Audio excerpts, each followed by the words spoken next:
Okay, here we are at 7:07 on June the 2nd. I'm in council chambers with Carla and Pam and a host of thousands on the Zoom. So we'll just call to order right now. Can I have a motion to adopt the agenda for the councillors? I'm just going to go left to right and presume that Councillor Abbott, thank you for firsting, and Councillor Cunliffe for second. Any changes, amendments? And let me go first, please.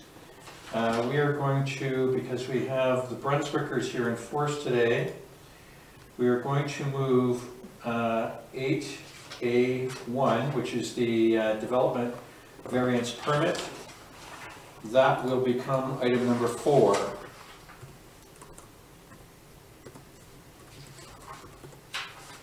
So we'll go right from the delegation with David, Marilyn, and Mike to the report and the discussion, and we'll also move item 8A4, which is a Brunswick Beach Road Traffic Management. We'll make that item 4.2, I guess.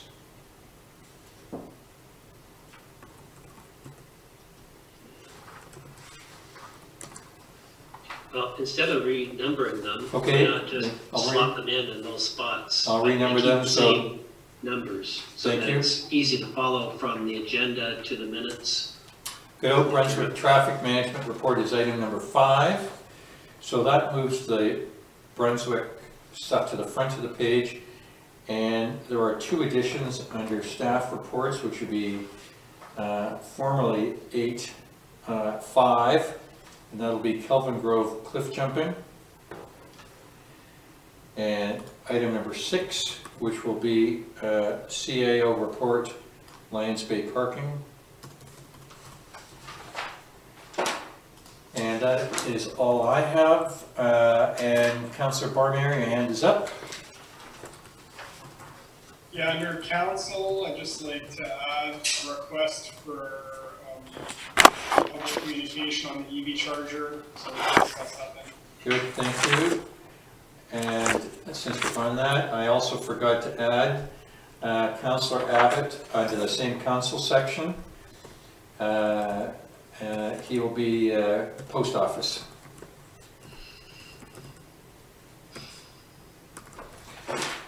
Okay, any other changes, amendments? Hands up now, or we are good?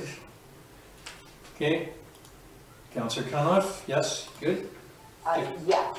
Good. Just under council as well, just a brief, we had a very minor brainstorming session between Councillor Barnier, Kenny, and us on the Climate Action Task Force, so just a quick summary there for you. So I will put you down, Councillor Cunliffe, for climate action. Is that fine? Take that as a yes. Thank you. All right, call a motion. All those in favor, opposed, nays. You're muted, Mr. Mayor. Pardon? You're muted. I just unmuted you. I just unmuted you. Thank you. Sorry, Mike. Also note that there's the on-table correspondence is 10B. Thank you. 10B on table, which the council members have seen electronically. I have been hard. And we also had, for the councillors, who also got something from the CAO, a refresher, seems like yesterday, but I guess it was 2 weeks ago, on the Timbertop Road and Panorama Place parking changes. So there we go. So you should have those in your mailboxes as we progress. All right, we are live.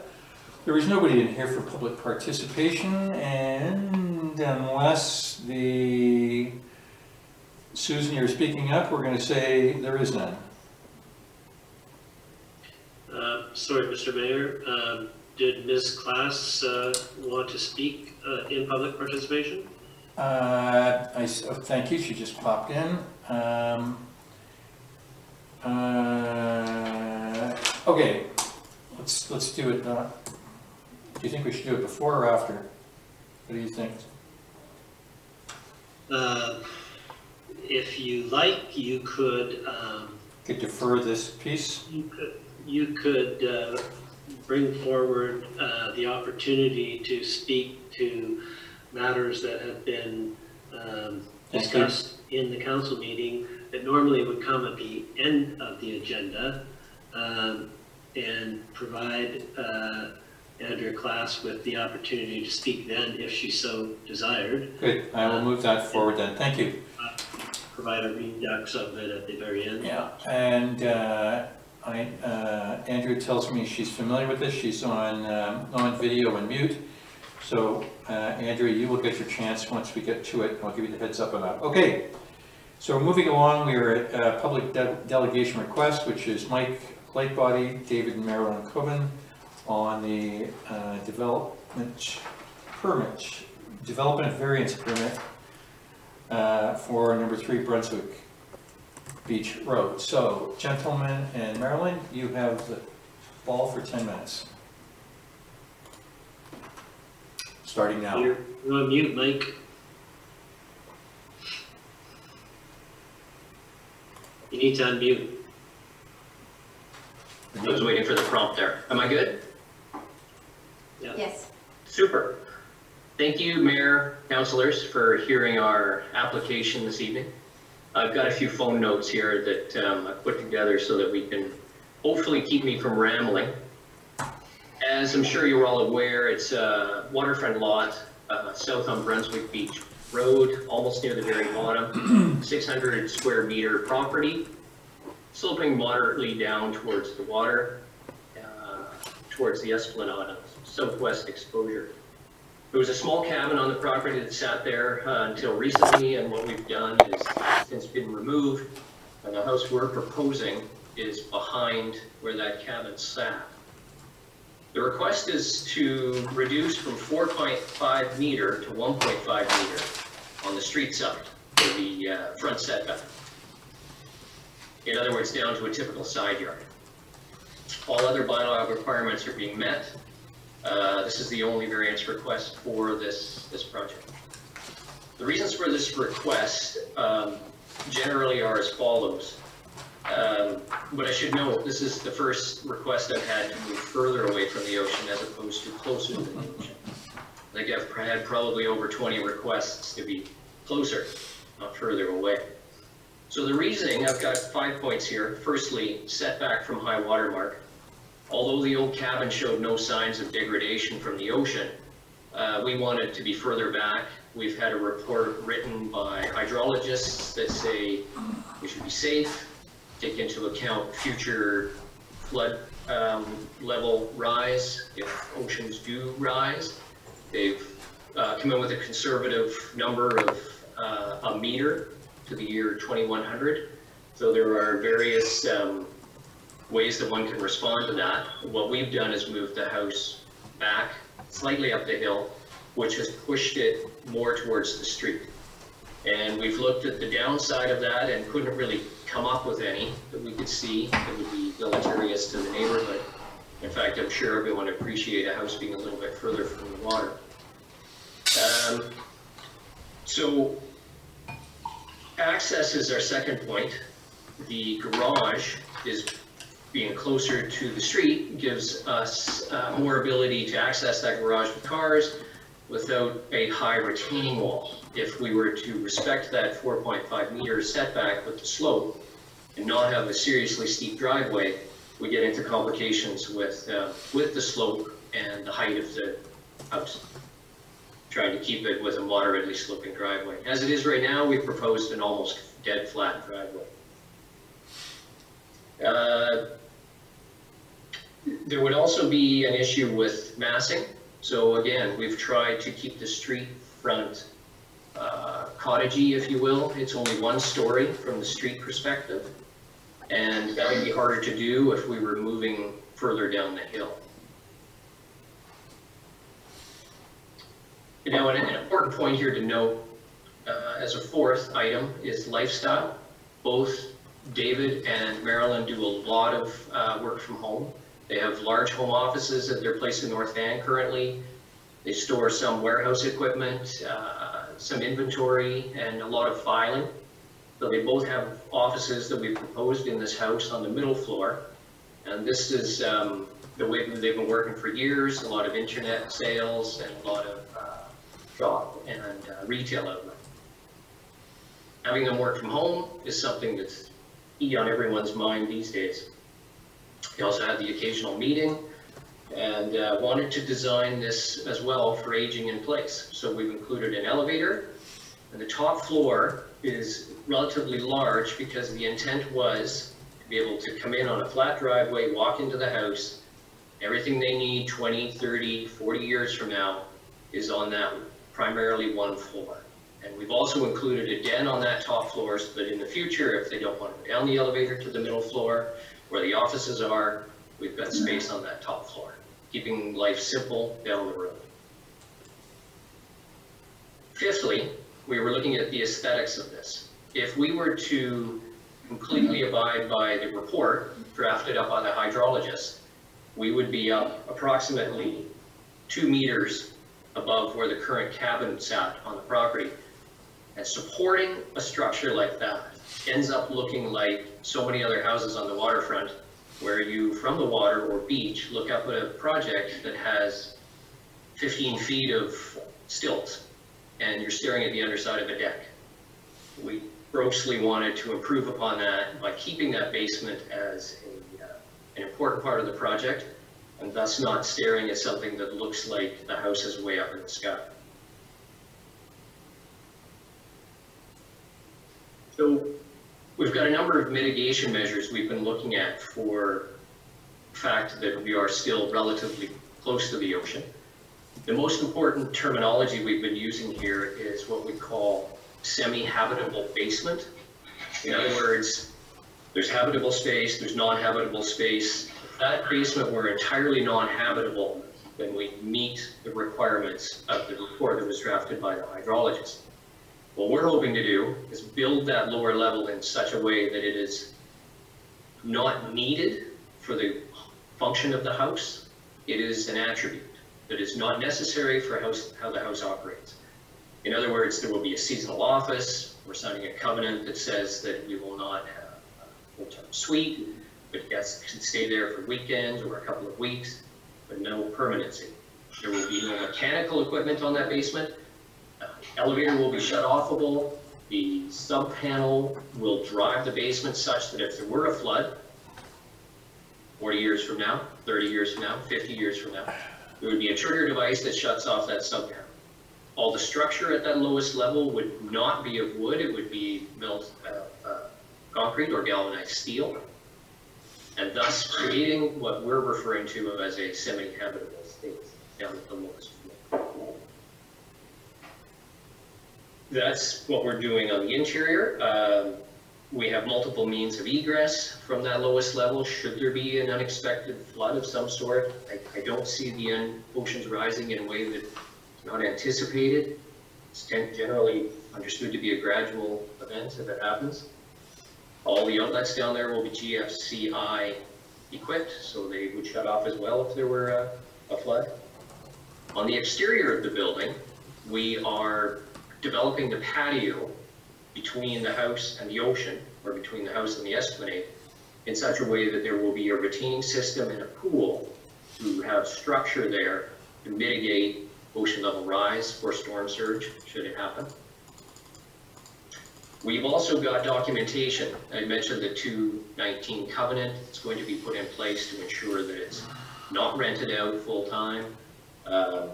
We've got a requirement to follow wherever possible, the report drafted by NHC hydrologists.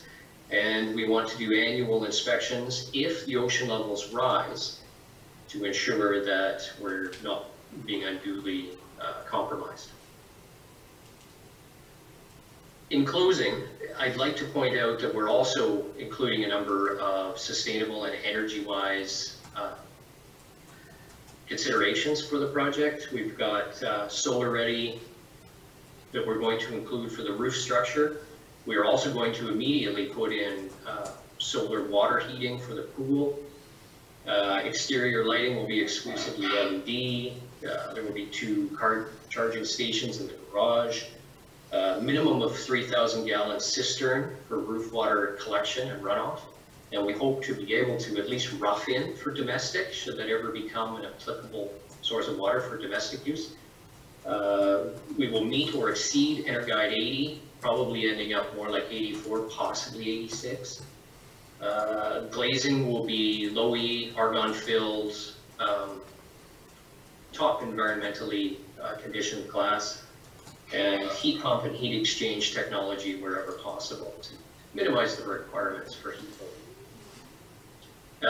That largely sums up what we wanted to convey to you, and I want to thank you again for hearing this application and reviewing the documentation involved.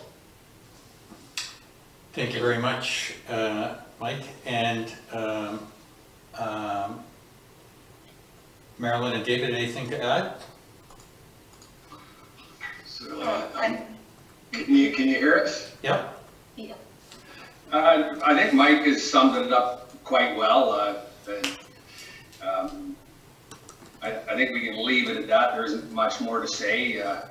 As far as the sea level rising and whatnot, I think our house would be built higher than any of the other houses in the particular Alberta Bay. So as far as that goes, we're meeting and exceeding everything else that's built in the area. And it's pretty much been laid out, so I don't want to go on any further and take up any of your time. I'd just like to thank you for listening to us tonight. All right then. Thanks for the presentation. Thank you. Thank you both very much. And if the two of you and Mike could stay on, I think what we'll do is we'll, so to the council members, next up, we'll just go, actually we can do this another way. So council members know we're going to go right to the development variance permit report, which is a request for decision. But give everybody, the council members, an opportunity now to ask Mike any questions that they may have. If you want to put your hand up on the screen, I'll acknowledge you. You can go from there. Or Mike's not going anywhere until we're finished the discussion. We can bring him back as a subject matter expert if required. Councillor Abbott, I see your hand up. You have a question. Please go. Yeah, so the question is for Mike. Mike, on the drawings we were submitted, there's a kind of a cross section. It's called concept section. It's sheet A 1.3. Yes. So when I look at this, there seems to be two criteria here that I'm trying to meet. One is the horizontal dimension, 15 meters from the, I guess, the high water mark, whatever the terminology is. There seems to be some provincial regulation. And then there's this determination of FCL, flood construction level, at 7.3 elevation. Correct. And so when I look at it simplistically, in this section, it's really simplistic, and I say to myself, if I move the house that's 6.4 inches, or 6.4 and 13/16 forward, it would, just exactly as it is, it would still meet those two, which seem to be the main two criteria, and you would then be looking for 1 meter variance, not 3. So, yeah. I get your point now, which I was only looking at one side. There's very little difference on the seaward side as to what your foundation height would look like, but I do get on the street side now, from what you were saying earlier, you might have a slight downslope into the garage, or you might have a little bit of fill there. Was that option considered, and was there any stronger reason not to do it than what I just suggested? Well, one of the elements of that section you'll notice, Neville, is the decks are what we've taken to the 15-meter setback, which is very easy to support. It doesn't house habitable or uninhabitable space. If we move towards the ocean, then those posts would warrant a variance on the ocean side because they are structured within the setback. Oh, so the decks that go past the 15-meter are cantilevered, is that what you say? they're not cantilevered, they're supported on posts. So those, if we move those further towards the ocean, in other words, slide the whole house towards the ocean, then we're dealing with a variance on that side. Or potentially two variances, one on the street and one on the ocean side. A portion of the deck already goes over the 15 meters, so. It cantilevers, that's right. That part cantilevers. Yeah. So if you do what I'm suggesting, the entire thing would have to cantilever, which would be a much heavier structure, or you'd have another variance in the post. Okay. Right. I assume the whole deck cantilevered section. No, you know what, that would be nice to do that. Unfortunately, it still would warrant a variance because I believe the deck is only allowed to cantilever up to, I don't have the number right with me, but it's about 3 feet into the setback, and beyond that, it starts being counted. Okay. So that cantilever portion is going out essentially the amount that's permitted. Okay, thank you. Yeah. Mike, I have a question on it. It's easier for me to ask you the question and flip through the drawings. Sure. So you mentioned that it's an almost flat driveway. So Yes. from the road, what is the length of the driveway to the garage? More or If less. you give me 1 second here, I can. Just trying to get an idea of perspective. Yeah. I'm just going the wrong way. I've got it on the screen above me here. 1 second. The driveway into the garage, it's an angled approach. So in other words, the garage door is not directly parallel with the property line. Mhm. But at the narrowest, it's 6 feet. And at the more distant, in other words, the north corner of the garage, it's closer to 13. Okay. So it's pretty much a Sorry, drive in, that's drive out to kind of be, thing. Yeah. Okay. yeah. Thank you. Councillors, any other questions? Or we'll go to the report. Okay, so again, thank you very much, Mike, David, and Marilyn. So we're going to go to the council business now. So that concludes the delegation portion. We are going to go to the, on the council package, page number 43 of 164. This is the development variance permit 3090.20.01, number 3 Beach Road, Brunswick Beach Road. And just as a formality, I'll read the recommendation, and then I'll look at the screen for a seconder. That the council approve the issuance of development variance permit 3090.20.01 for the property at 3 Brunswick Beach Road, legally described as PID 009-322-477, Lot 20, Block 18, DL 1815, NWD Plan 10651, to vary the front parcel line setback from 4.5 meters to 1.5 meters, a variance of 3 meters, to permit the proposed construction of a single-family dwelling, and part 2, that the mayor and the chief administrative officer or the chief financial officer be authorized to execute the development variance permit 3090.20.01 and the associated section 219 covenant referenced in the permit, and register both documents in the land title office. I'll put forward that motion. Can I have a seconder? Councillor Cunliffe, thank you very much, and we are in discussion. So I think at this point, CAO, you have the ball to go through this one more time. Council has seen a variety of emails on this topic earlier today and over the weekend. So anything you want to cover, let's do that, but I think we've all got all the information we need here. Okay, thank you, Mr. Mayor. I guess one of the things that I would like to say is I can see in hindsight that something that was missing from my report was a reference to section 56 of the community charter. And that's really the basis upon which this whole application moved forward. That section of the community charter deals with circumstances under which the building inspector, acting on behalf of the municipality, if the building inspector has a concern with respect to whether or not the land intended to be built upon or developed is safe for the use intended.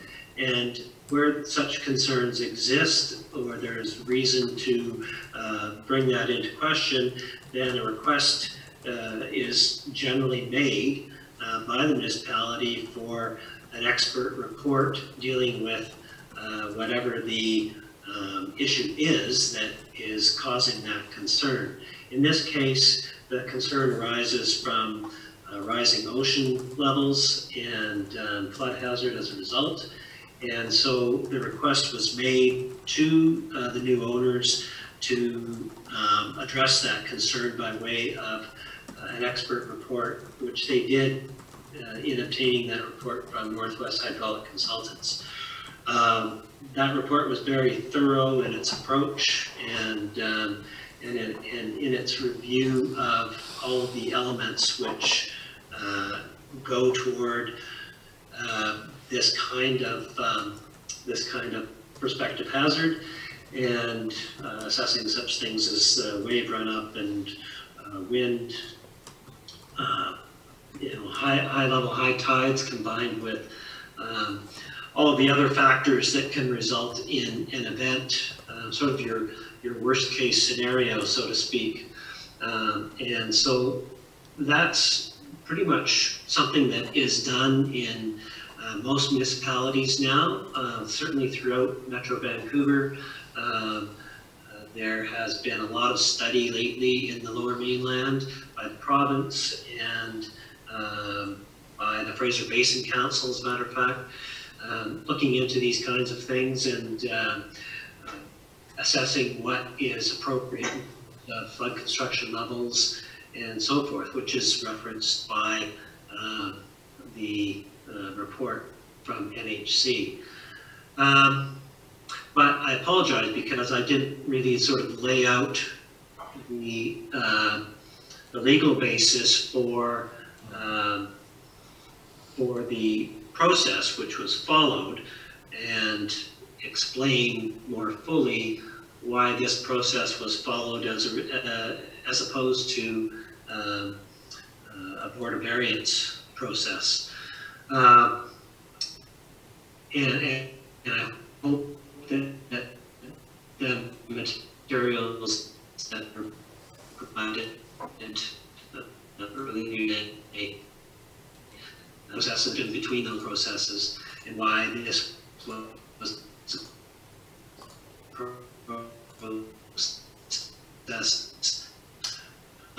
Peter, can you pause for a minute? You're breaking up. Can you pause for just a minute? You're breaking up. Sure. Okay, try now. Okay. We're Am good. I still breaking up? We're good. Okay.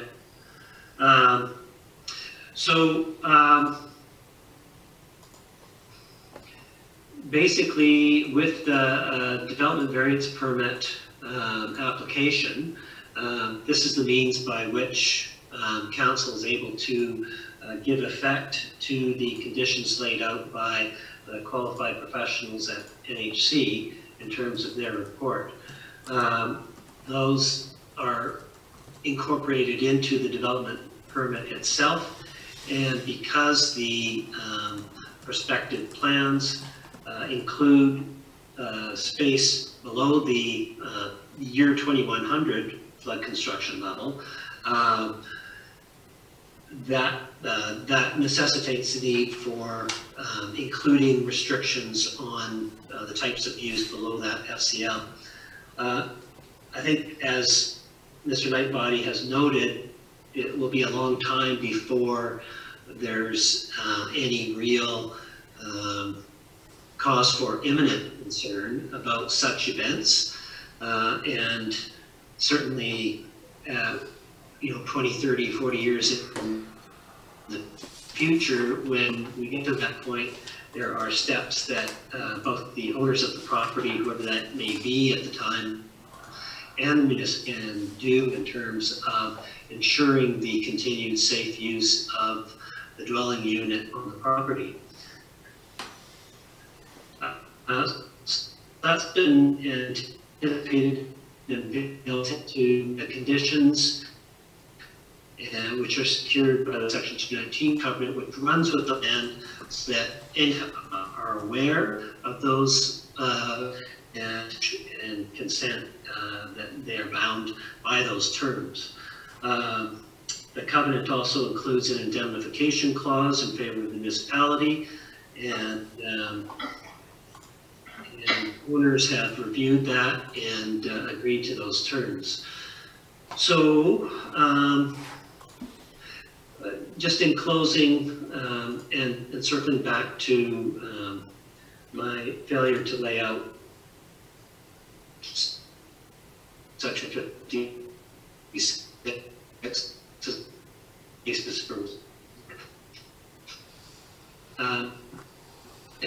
did have previously garnered in respect of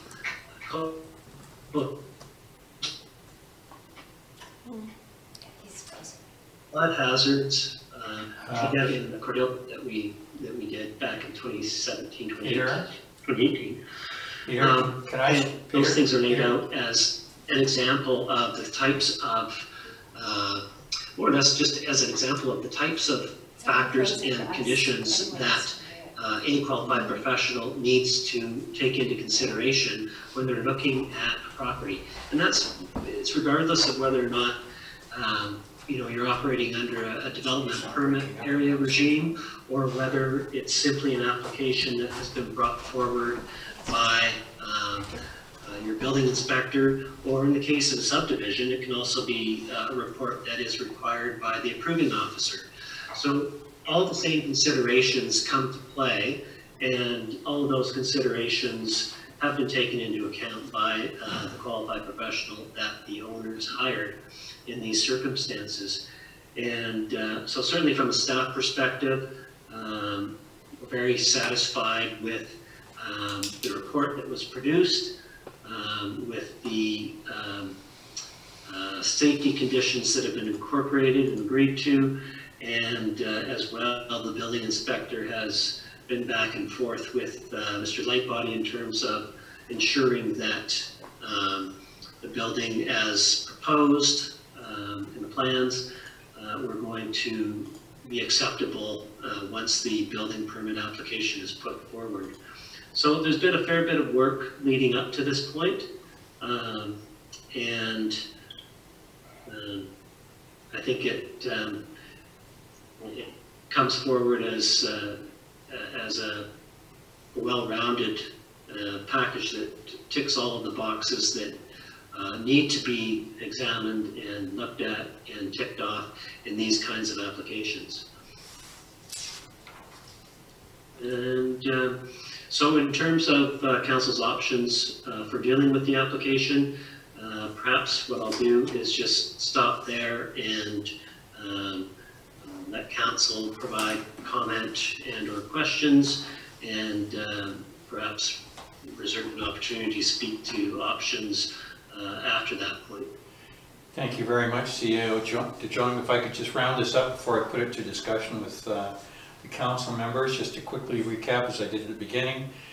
The staff's report and the perspective of why we are here is pretty clear. The owners' professionals have done everything we've asked them to do. The owners are looking forward to moving on with construction.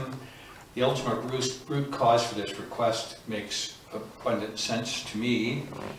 And I guess on the peripheral, that council has seen significant internal activity on this topic earlier today, both by the CAO and by external counsel. So let's get to the questions on this so that we can move on with the decision. So hands up now. Councillor Barmeyer.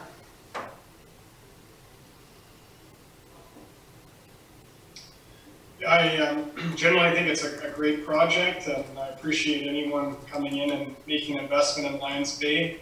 So I want to thank Mr. and Mrs. Coban for choosing Lions Bay to do this project. And with that, I find this interesting, and I hope it's successful. Thank you very much, Councillor Barmeyer. I don't see any hands up. That said, I'm going to call the motion, and it's that. Councillor Abbott, thank you. Councillor Abbott, your go. Yeah, sorry, I was just muted. Sorry, I might not have caught up in following along. Were we going to get a discussion afterwards, or did you were just calling the motion now? I'll wait until we discuss. Oh wait, we're just in discussion. Sorry, I just wasn't quite following along. There weren't any hands, so clock's movement. If you've got a question or a discussion, go. Okay. So, you know, typically I'm someone that likes to think everyone should be able to follow the rules and the regulations, and everyone plays by the same rules. So a natural aversion to variances unless you can prove hardship and see good reason for it. Having said that, I've been down Brunswick Beach many times, but on the weekend I went back down there again, and it's an observation that setbacks and things in Brunswick Beach, the actual official setbacks are much less than on the rest of Lions Bay. And even those aren't observed in most houses. The neighbouring property seems to have got a variance to put their carport in the street. So I think there's certainly the way Brunswick was developed was not very well established and laid out, and it's very limiting to try to follow setbacks. So I think from that point of view, I would have to say that some discretion needs to be used, and this is probably appropriate in the setting. That's all I have to say. Thank you very much, Councillor Abbott. Councillor Bain? Just a couple of final thoughts, I guess. I really applaud Mr. Lightbody's creativity in coming up with this, unless he's got a whole crew with him, well, to them as well. And it's really quite a creative way of blending the home into the property, and regardless of how we got here, I think it looks great. And to the owners, I hope you many happy years there. Thank you very much, Councillor Bain. Councillor Cunliffe, are you part of the Welcome Committee too, Councillor Cunliffe?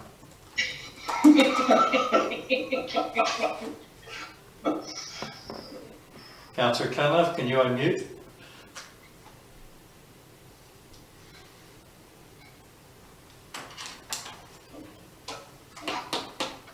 Councillor? Or yeah, what's the neighborhood? It looks like a beautiful project.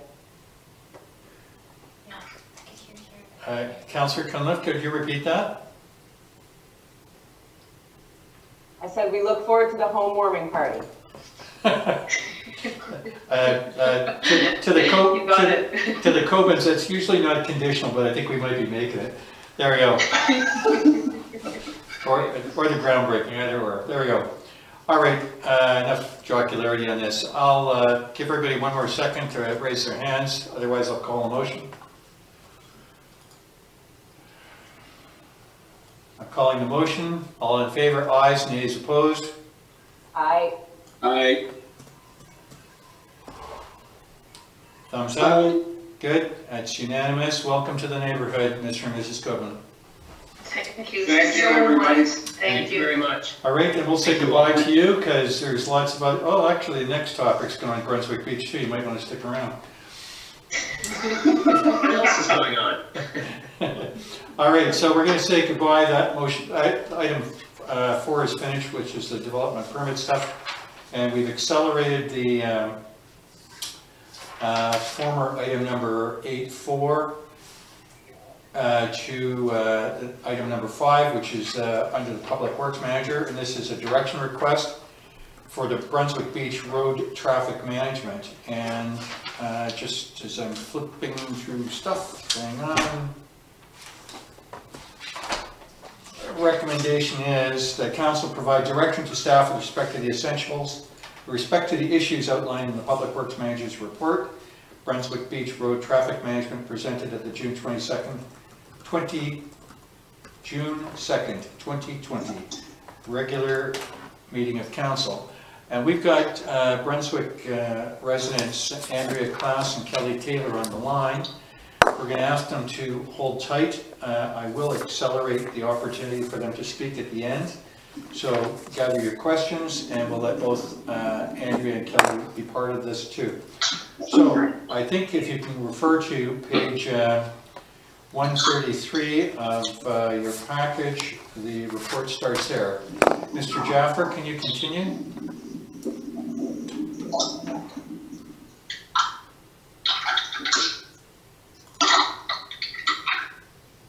Mr. Jaffer?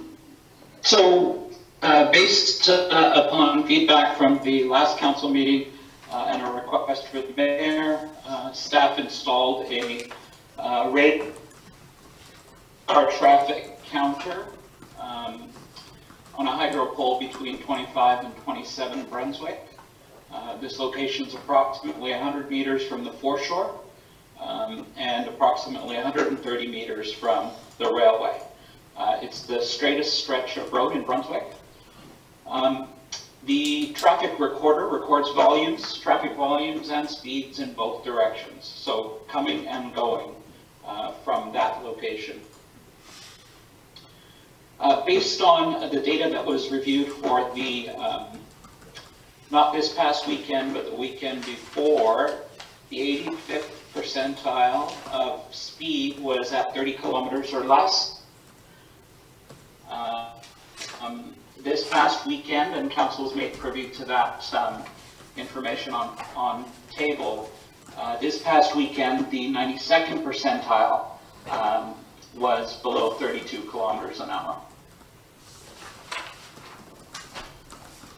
In the most recent data that of the 565 cars going through the area from May 28th, the afternoon of May 28th to the morning of June 1st, out of the 565 cars traveling, 61% were below 24 kilometers an hour, and 31% were below 170 cars, or 31% were below. In my report, these speeds used at 39? In the Traffic and Parking Advisory Committee. Okay, now Works Manager Jaffer's connection I could see from showing low bandwidth, so let's call it. I can't hear you, Peter. Can you hear us now, Mr. Jaffer?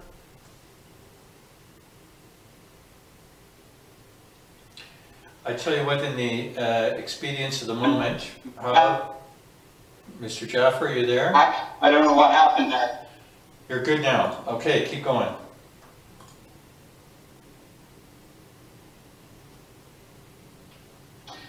So, a significant number of years. I can tell you that simply installing a lower speed limit sign will likely not have any impact. What typically does impact speed is a lower speed limit plus enforcement. That or significant capital expenditure and traffic calming devices that would narrow the road. That's pretty much all I have to say. Thank you very much, Mr. Jaffer.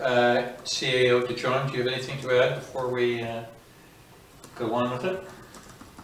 I don't think so. Good. If I can get council to reference page 17 of 164, which is our minutes, and amongst a variety of ideas, and I take the credit for the idea and the blame for the idea at the same time, which was about the placement of barriers in part of the thing. This report doesn't quite cover that, but CAO, I'd appreciate if you could give us the benefit of the investigation you did with that.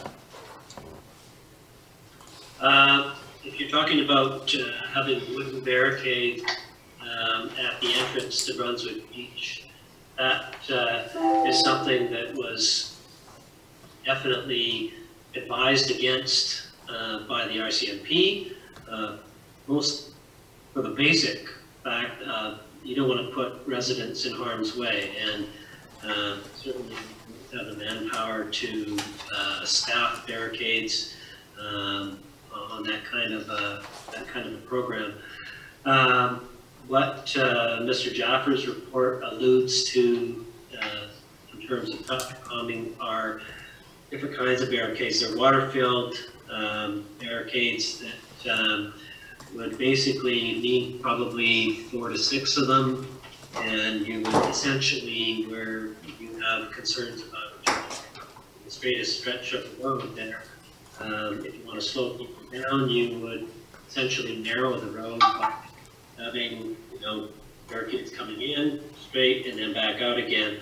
So essentially you create a one-way section where cars would have to yield to oncoming traffic, pause, and then go through.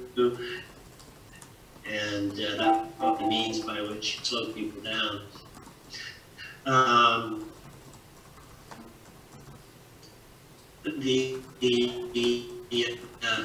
And Mr. Jaffer can correct me if I'm wrong in you look around it in terms of narrowing it down to a single lane alternating, and perhaps what you had intended was that it simply be a narrowing of the roadway such that vehicles would slow down to pass through it. No, you had it. I was just wondering what was going on with the internet. Okay. Yeah, I guess the question at this point in time, and we do have there's a new radar sign that we've ordered, for which we got the grant monies from ICBC to pay for half of it. And I think that's probably going to be arriving next week, not mistaken. And so that would be more like the standard reader board that you'd be used to seeing, that gives people a digital, your speed, what the proper speed is, as well as recording those speeds and providing us with the data for the traffic. So that in and of itself is also another means of traffic calming. And we expect that when we get that in stock, then we're going to be setting it up in Brunswick to see how that goes. And I think that probably that would be, I think the council recommendation from staff would be that council approach this in an incremental way, that we do things step by step. First, seek the data. Secondly, proceed with incremental means of traffic calming. We don't want to rush from point A to point Z too quickly without going cautiously and in a logical and progressive manner in terms of dealing with the perceived problem. Thank you very much. Sure, if Mr. Jaffer wants to add anything to that. Okay. Mr. Jaffer, anything further? Thank you very much. If I can recap before I go to the council members, thank you very much, Mr. Jaffer, for the data gathering from the initial bunch and also the stuff that came later today, which confirmed your earlier numbers. I think for me, the report on the speed is sufficient to get a good idea of the situation. Throughout the village, we've emphasized ticketing and enforcement, and Brunswick is clearly would be one of the targeted areas. I appreciate the thought about using the water barrels, for lack of a better word, as abatements and narrowing, and I like the idea of having the digital readout, your speed is this. I too believe that some incremental data gathering should continue, but I don't believe we should strand our residents, and I feel that as long as we're involving them, we're going to get buy-in to the ultimate goal. None of the council members live in the area, so I'd like to go through the council members and then before we go to a decision, I will probably exercise my ability and invite the two Brunswick residents in to hear their thoughts. So that's my quick assessment of the situation. Council members, if you want to weigh in on any discussion, now would be the time. Councillor Cunliffe? I can appreciate the position of the Brunswick residents. Being a Calvin Grove resident, we deal with people speeding through our neighborhood all the time. So I welcome the radar monitoring, as well as whatever could be possibly done. The water barrels are really interesting. I've never heard of anything like that before, so I'd definitely be interested. Thank you very much, Councillor Cunliffe. Councillor Abbott? I think I saw somewhere in this report about the feel when you're driving on the road, and I don't really believe that. People need to understand you don't drive to road speeds, road sign speeds, you drive to conditions. When I was down in Brunswick on the weekend, after seeing this report, I decided to see what it felt like to drive at 30. Driving at 30 down there feels like you're going fast. People are driving at 35, or the speed limit is currently 40. I'm not clear from this report. We moved it to 40. Is it 30 or 40 that is at the moment? Maybe somebody can answer that. I believe it's 40 now. Okay. I feel if you drive there at 40, just try it. You will feel irresponsible. So I certainly don't think, I don't believe getting more information whether it's the 85th or 83rd or 86th percentile. I think it should be less than 30. That's what felt right to me. And I wasn't even talking about taking a bend and going down the beach. I was just going down the bottom parts of the straight section. So I do believe we need to lower the speed there. It feels fast to go through the airport. Mr. Jaffer, you've made reference to lowering the speed and what the result of that usually is. Can you make a comment? Yeah, to Councillor Abbott's point, 60% of the people driving in Brunswick Beach drive less than 24 kilometers an hour.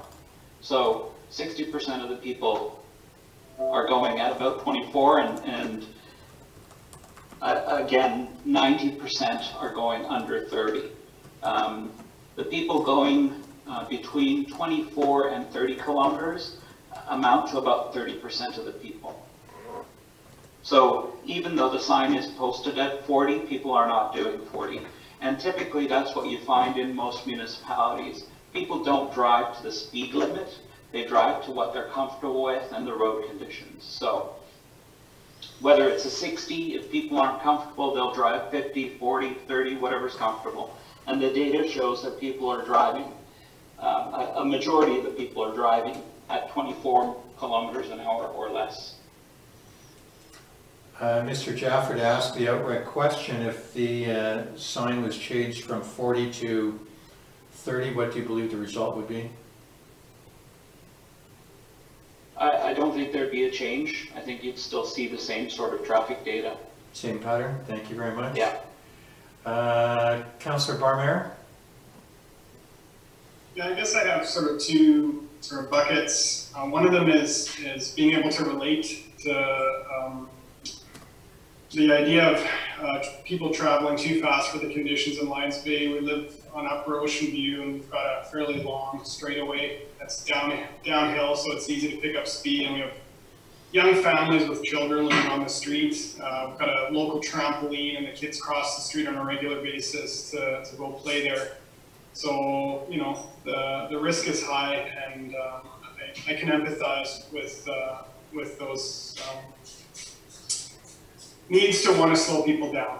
The second piece is that complacency is sort of, it takes time, and people will become used to a certain situation. They start driving faster because they're used to the street, or they're not thinking about it anymore. So, you know, continually reminding people in different ways to slow down, I think, isn't necessarily a bad approach.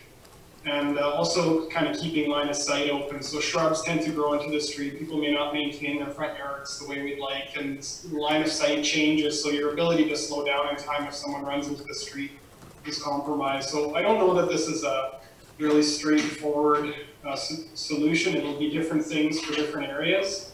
And updated signage, different color signage, periodically turning that over to just remind people again that this is an area that we walk and drive, since we don't have sidewalks, is not a failed measure. Thank you very much, Councillor Barmere. Councillor Cunliffe? Yeah, I understand that the driving habits may not change, but putting the speed down, even if it's for those that aren't residents that are coming into the village, would definitely make you take notice that this is a 30 zone. I've seen areas in places where it's at 20, and it really makes you consider the reason that you're going that sort of speed. So 40 does seem a little bit fast for that tiny little road. It's hard to believe 2 cars could pass on it anyway, so. Okay. Sorry. Switching out a few signs as another means to try to accomplish something here, I'd be in favor of that. Anything else, Councillor Cunliffe? Nope. Okay, Councillor Bain?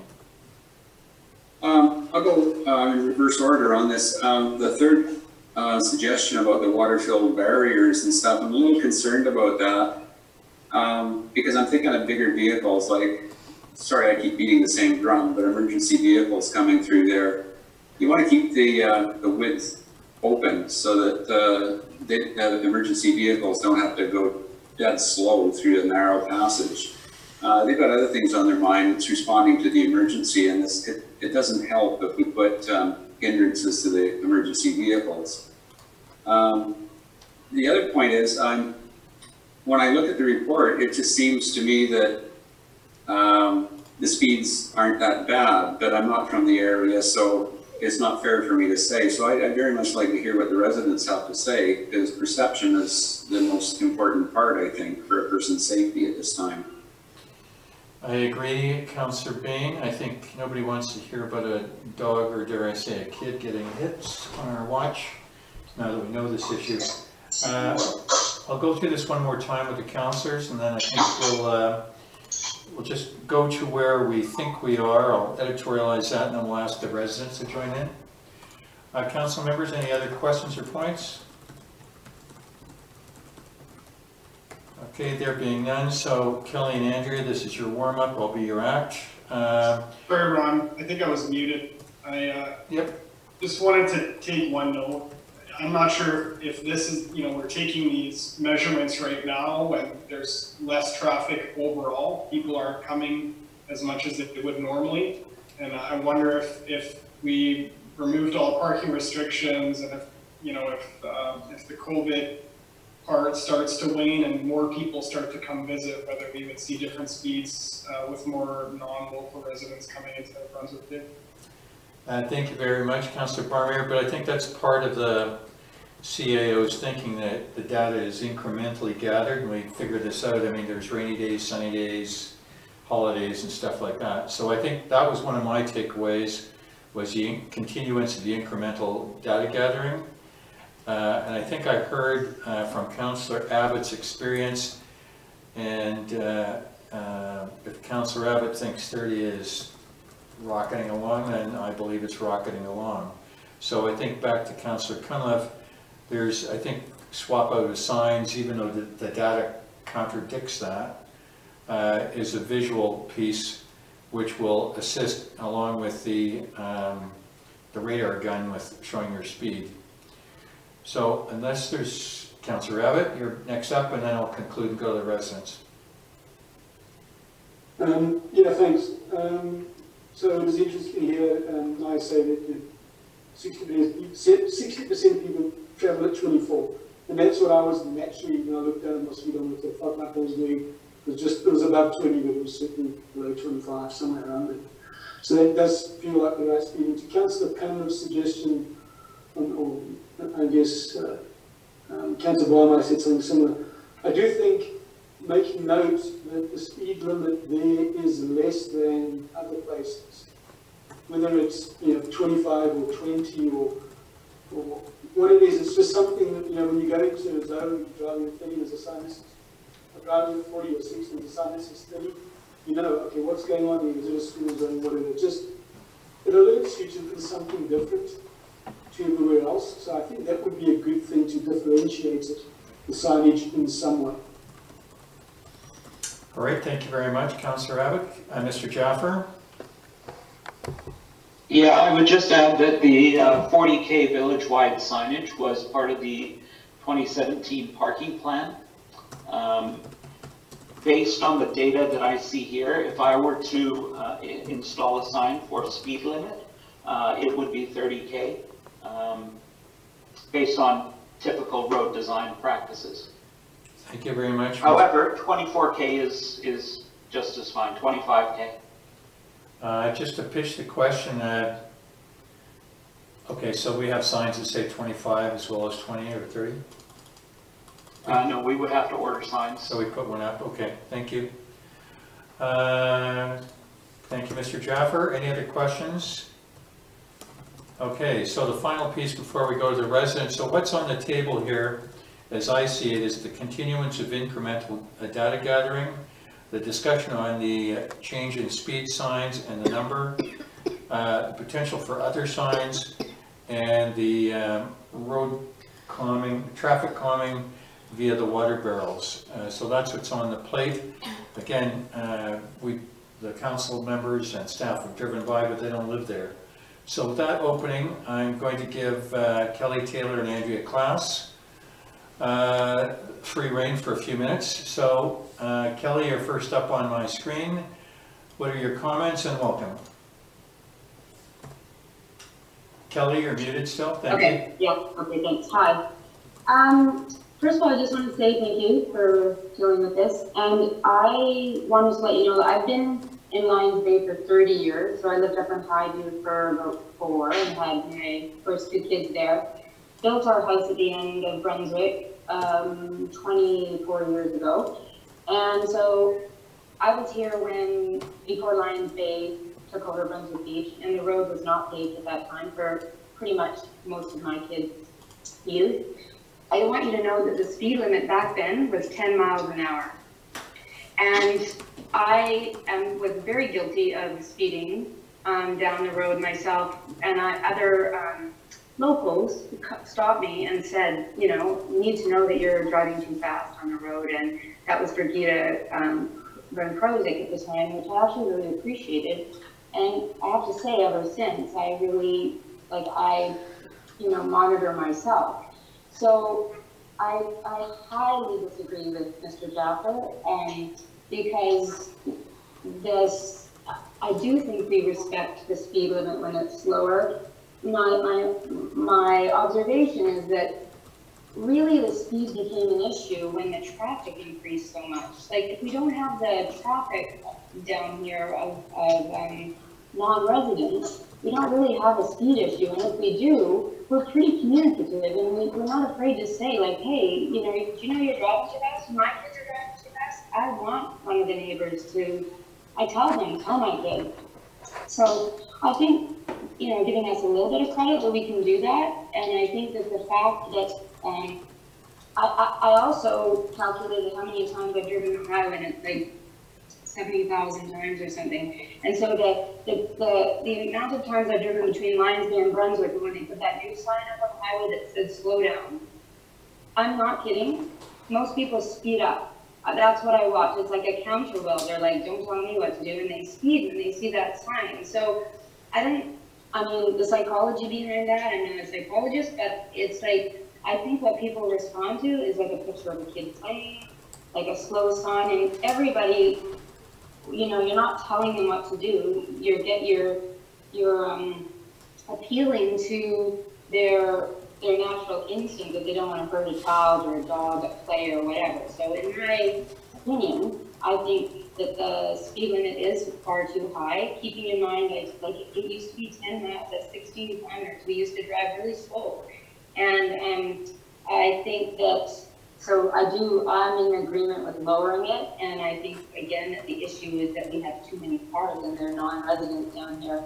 the speed is one thing, but the cars that are coming down here and that are turning around and not, like, they're turning around in everybody's driveway and they're not, you know, the danger to me is more that everyone's coming down to the end of the road and they're realizing that they either park and stay and they leave, or they're just continually coming down and turning around. And now they're doing it down at the, like in the back of our other boats. Today my brother said like 5 people turned around in our driveway at the back of 16. And it's just, I don't understand. Like, I feel like we wouldn't even be having most of this conversation if we could stop the traffic before it actually comes down for no reason. Because what is the reason? It's not even a turnaround. Like, we're not even allowed to park in the turnaround, and what it feels like too is like the monitoring of it's. I mean, in my opinion, it's not really working, because you can have like 8 or 10 cars come down, and then the enforcement comes down, and they're not even allowed to. They have to wait till those people stop. Like, he told me they're not allowed to approach them when they come in. They have to wait for them to come all the way down the road and down to the bottom of Brentwood before they can tell them to leave. I don't understand why we can't somehow diffuse the traffic from coming down, because there's absolutely no reason except to turn around and go back again, and that's what's creating the problem. So that's my, you know, and like I said, I've been down here 24 years. I drive that, all my kids are back and forth. That's the issue to me.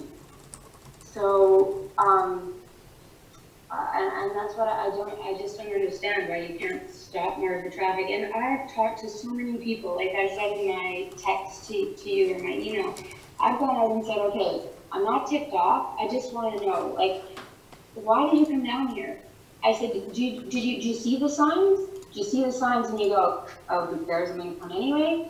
And some of the people don't see the signs, some of them actually admit, yeah, like, it's just, like, the attitude is, and I totally understand it, years ago it made sense. Years ago I'm like, park in my driveway, like, enjoy the beach.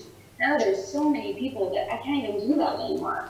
And people just think they're the only ones. And if you say, well, you don't really know, but there's been like 100 cars down here this weekend. And they're like, everybody thinks they're the only one that's doing that. And I don't know if this is true, but my understanding is that they stopped the parking. I thought the parking off the top was fine. Like, I totally think that the public should be able to enjoy a public beach.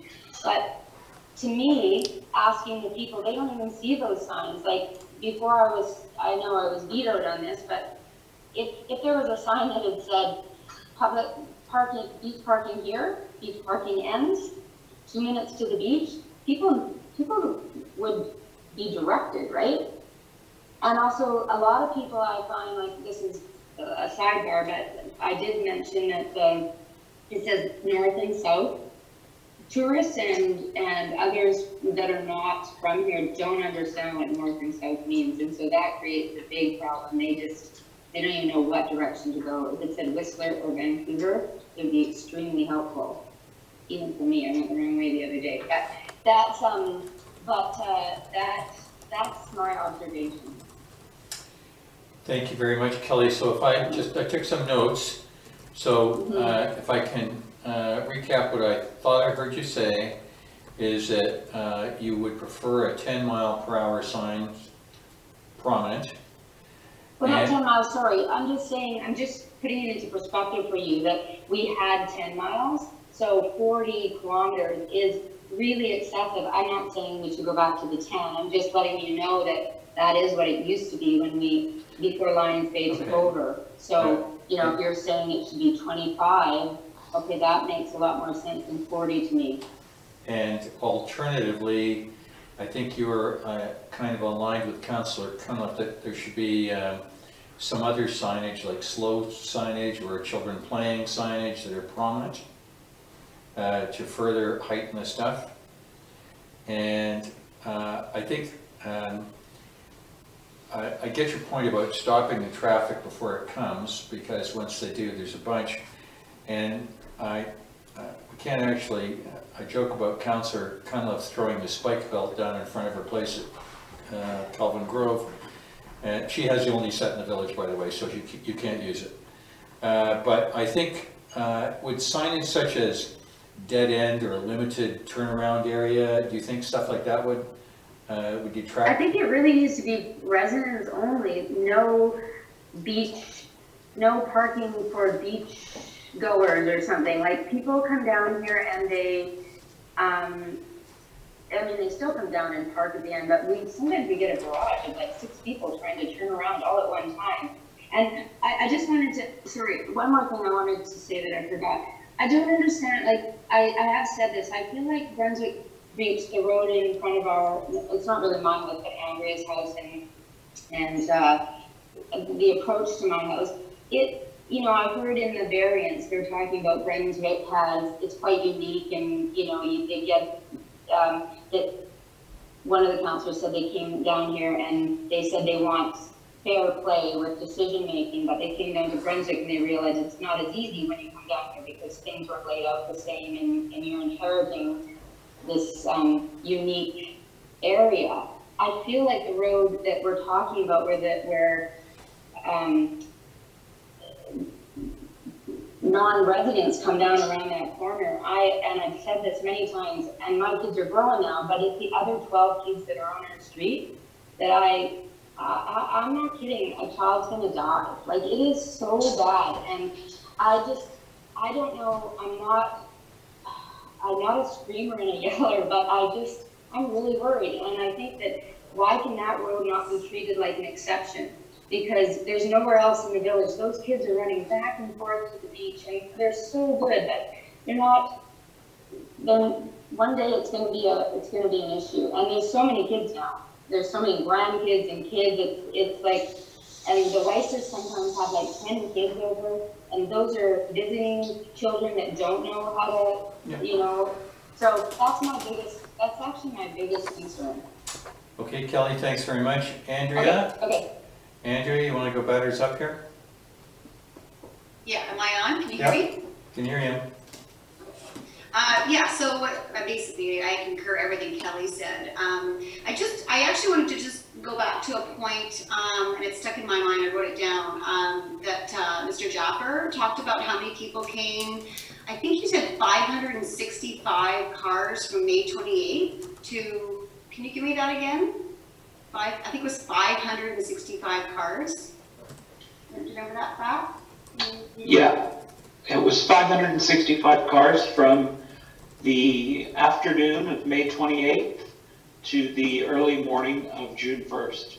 Okay, so how many residents live down here? Probably, well, I think how many homes are there? 50? 30 Probably homes. about 30 in that area. Okay, so that's how many cars are coming down, and it wasn't even that nice.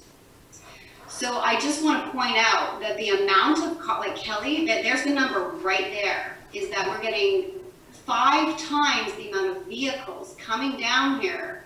That's not even, this is COVID, and it's not even the hottest weather. I can tell you there's probably 1,000 that come down in 3 days.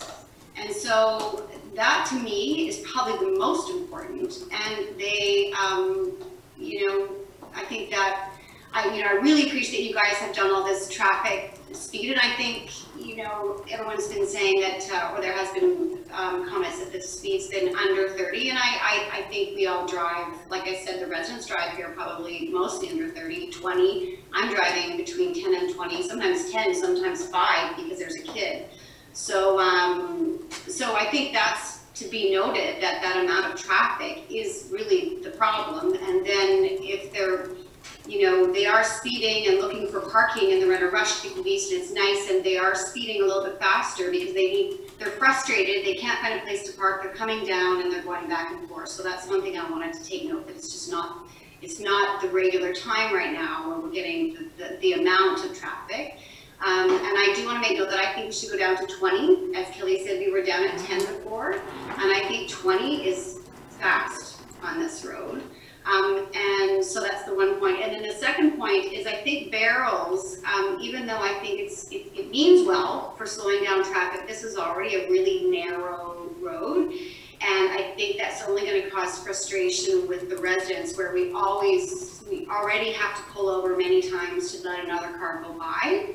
And so I don't know whether that's going to be causing people driving up on people's driveways or people's lawns, or I just don't know how that would be down here. It might cause more frustration in that moment of not being able to get by versus slowing people down, and then you get people speeding up after they go by them. So I'm with Jamie that I'm not sure how effective that will be.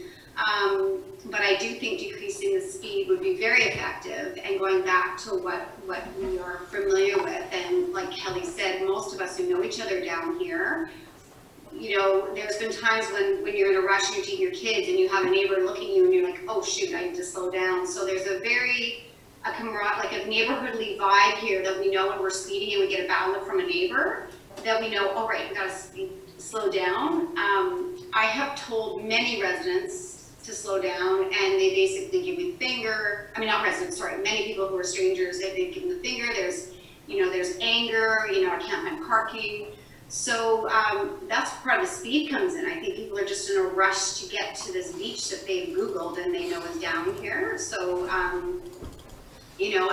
also with Kelly's point of having signage, I totally agree. Where there's north-south, all summer people come down here and say, I just want to get to Whistler. I don't know how to get to Whistler. Which way's Squamish? Which way's Whistler? So that would be really helpful. And I actually never thought about that, Kelly, but that was a great point. And that would really help if it says Squamish this way, Vancouver this way. A lot of people come down here just because they're lost. But I think, the most important part for us down here is that I would be all for a barrier. I really would. I know that maybe from the RCMP's point of view, that doesn't make any sense, but we need to somehow stop the people from coming down here, and they're ignoring the signs. Even if it says, right now it says residents only, no beaches closed, big, huge, the sign couldn't be bigger. And we still had 565 cars last weekend. So to me, I don't think anyone's really paying attention. They're saying, oh, there's a beach down, cool, there's a beach, I'm just gonna take a drive, and they're turning the corner. So, I think, I don't really know the solution, but I know we have to come up with somehow not getting so many people down here. And whatever that is, whatever that looks like, but that's, and like Kelly said, they're turning around on my driveway, or they're mostly turning around on my driveway because I happen to be there. And then when, my kids are on my driveway or my dog was on my driveway, they're backing up without looking, they're in a rush. And, that's what Kelly said. My dog almost got run over the other day because someone backed up into my driveway because there was 3 other cars turning around the cul-de-sac. So they decided to come up my driveway, back up, couldn't see, and almost hit my dog. I happened to be there and grabbed the dog and, said something to them, but it just happens all the time. And yeah, I'm worried about one of the kids getting hit, or a dog, or, so yeah, I know you guys, first of all, I know you guys are trying to help us, and we really appreciate that this is even on the table. So thank you for taking the time out of this council meeting to discuss this, and I know I really appreciate it, and thanks for having us in the meeting, but that's all I have. All right, thank you very much, Andrea. So we'll put you and Kelly on mute for a bit and let the council members duke it out here for a minute. Councillor Barmeyer? Yeah, I guess I just had a question of whether Brunswick Beach residents would be interested in a gate, like an open, a fob activated gate, something that, every resident has a fob, they can swipe in and out. Is that sort of what you're thinking about? I guess that's the question more than anything. Sorry. Okay, Councillor, sorry, you're not a councillor yet. CAO, did you? Yeah, I just thought I'd jump in there because obviously a gate is something that comes to mind as a potential option. I already went down that path with our legal team, and because it's a public road, not a strata road, it's rife with all kinds of issues and very, very difficult, if not impossible to do. I mentioned other places where you have that kind of thing. Whistler's had it before from Blueberry Hill. There's a couple of places in West Vancouver, but those I believe are like Bearland stratas. So it's a different kind of situation. And it wasn't something that looked like it had any prospect of being a feasible option. Okay, Councillor Barmeyer, do you have anything more? No, I feel like it's David and Goliath, right? You've got these tiny pockets that don't have the infrastructure to support public parking or traffic, and a very difficult way to police or control that. So I absolutely empathize with the residents there, and I do think we need to put our thinking caps on and figure out a way to improve the situation. Good job, thank you. Can you put your hand down? All right, back to the council members. I'm sure we've been all looking at the table for the silver bullet that must be hiding there in front of us.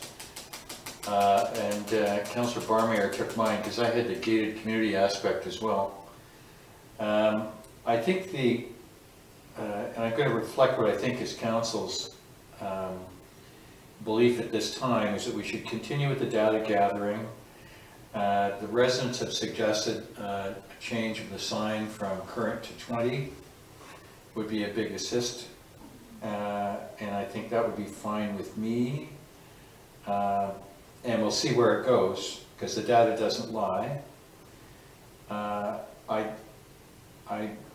field is fairly split 50-50 on the water barrels, is my sense, but that's really not stopping people from going down. It just creates the bottleneck sooner. So I'll stop there. I really want to go into about 10 minutes on this. Councillor Cunliffe, you're up, and then Mr. Jaffer. I totally empathize, Kelly and Andrea. This is what Periwinkle Place faces almost every afternoon on a nice day, where we are trying to wave down cars and asking them to slow down. They're frustrated because they've been to the bottom of Tidewater, they've been to the bottom of Sweetwater, they're looking for the beach, they're looking for something they can't find, and they get faster and faster. And it is very frustrating. I think the minimum, lowering the speed limit, putting up signs, children at play, no dead end, that you can't get more succinct than that, no thoroughway. Just something that says, like, think twice before you actually come this far, because you're not going to get anywhere by being here. And I promise you, I am constantly thinking about how we can work on this. And I do believe we can come up with something. It may not be soon, but it will happen. Councillor Cunliffe, doesn't that small Ninja Turtle somehow make its way from the sidewalk to the middle of the road on the weekend?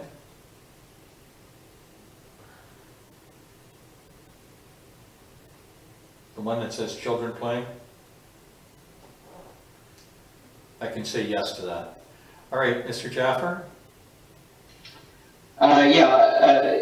Just to advise council, if you're going to suggest changing the speed limit, or suggest that Public Works look at other signage, to include that in the resolution. And that signage right now, the company that we deal with is experiencing huge backlogs. So we're looking at about 3 to 4 weeks before delivery on any signage. Just as a crazy question, are we able to modify our own? Create our own? Negative. There's legal requirements to what signage, how signage is constructed, and the reflective material. So we would have to order it. Okay. Any chance of swapping a sign? When the 2017 parking plan came into effect, we got rid of all of the lower ones, non-conforming signage. It was all recycled. I could ask West Van if they have some speed signs that they could provide for us. Let's consider that part of the motion. Okay. Sorry, one more thing. I think that we need to appeal to Modi to have the Whistler Vancouver sign put up at the interchange, because that also would be very helpful. Okay. Sorry, if I could interject, if we put the signage down at the left turn into Brunswick. I think that's where the jurisdictional boundary is, so we could put the sign there.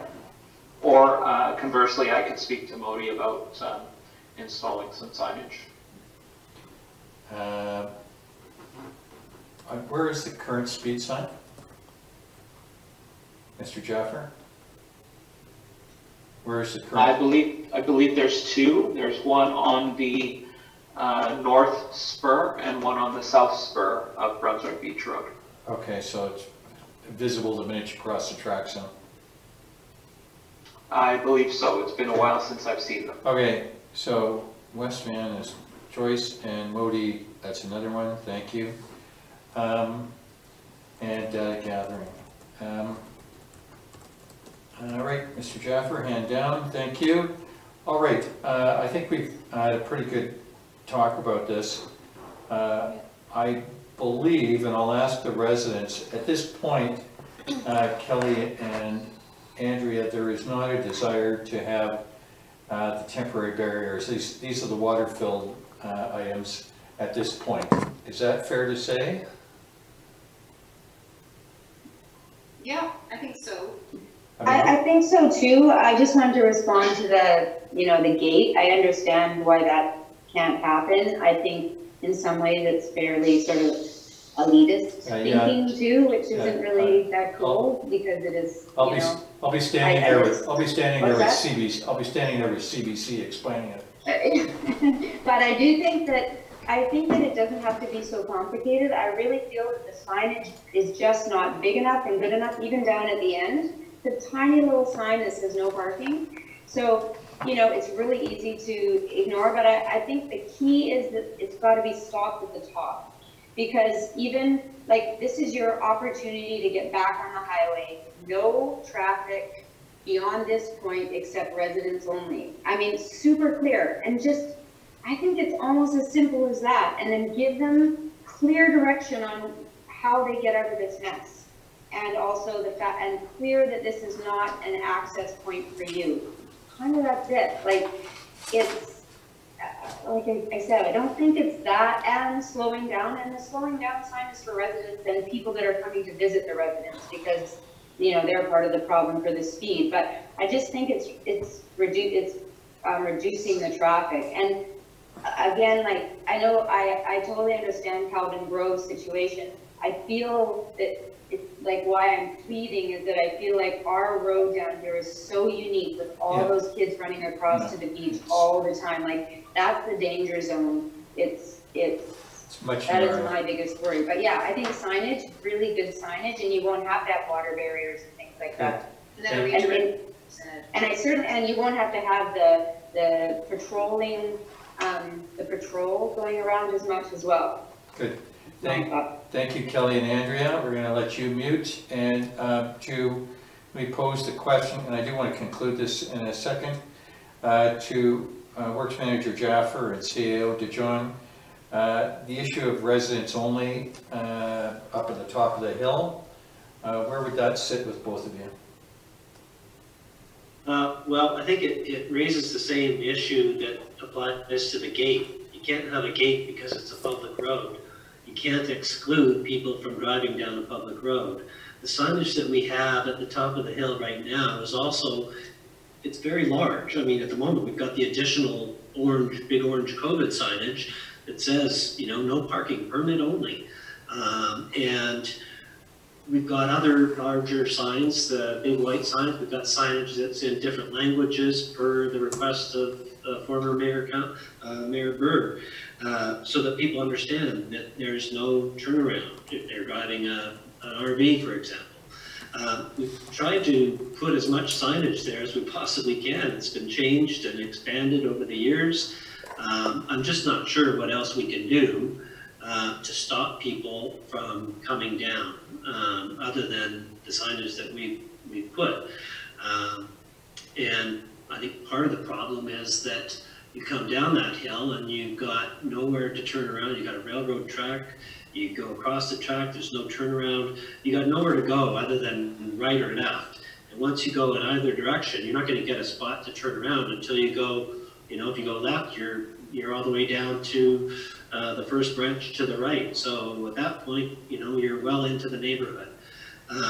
It's, the only other thing that hasn't been talked about that has occurred to me, and I don't really know if it's feasible or not, but it's my understanding that when the highway was rebuilt, there was, for the construction period, a parking lot, right where, if you come underneath the underpass, and then you're at the three-way stop, my understanding was the parking lot was straight ahead. Now it's a big berm with trees on it, and I don't know whether there's any possibility of utilizing that, either A, for a turnaround, or B, for a parking area, so that people don't drive their cars down, but nevertheless can exercise their right to utilize a provincial beach.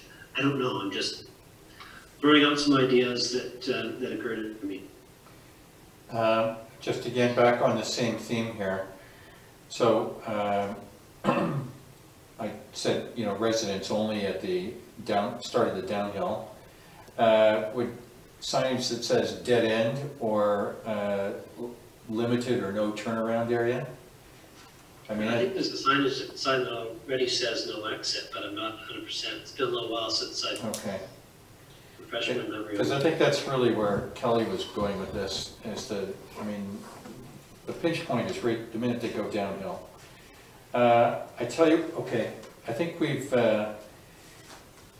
again, I'm looking at the council members and what they've said. There aren't a lot of silver bullets on this one, but the ones that there are appear to be for Mr. Jaffer to approach West Vancouver to see if we can borrow a couple of signs from him, 20 being the number. And also I think it was Mr. Jaffer's offer to approach Modi on the north-south Whistler signs as well. Was that Mr. Yes, the nods? I would think that at this point, that is the direction that council would like staff to go. And that will reduce the speed, which is the number one and the easiest to do. We've dealt with the water barriers. Data collection will continue. If the different signage goes up, we'll see how effective that is. And I think CAO DeJong, we're going to leave this with you as a little homework project on the former parking area. I kind of in my mind remember it there, but I've lost track of how big it is. Just a second, Kelly, to take it away. Unfortunately, we're just not going to come to a decision here. It is going to be incremental. So I'm going to presume, I'll listen to Kelly, but then I'm going to pose what I've just said to staff and move on to the next topic. Kelly, can you unmute? I just wanted to respond to what was there before the new highway came, the new overpass came in. The big part of the reason why they put the trees in the berm, there was a negotiation that went on because it was the noise level for the people on the people that live right over below the tracks. So I don't think it's a wise idea to open that back up again, because all of that was considered with residents in Lions Bay and Brendan when they were doing all of that. And so the noise is, all those trees were for noise and protection from the other residents on, when you turn right and right across the track. So I just wanted to let you know that. Thank you very much. So thank you very much, Kelly.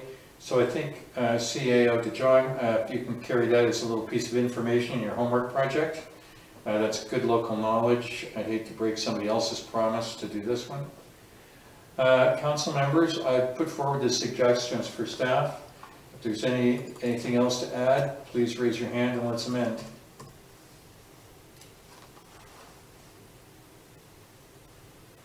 There being none, staff, I believe you've got your direction. I don't think the Brunswick parking area is not going to be on our topic at least once a month.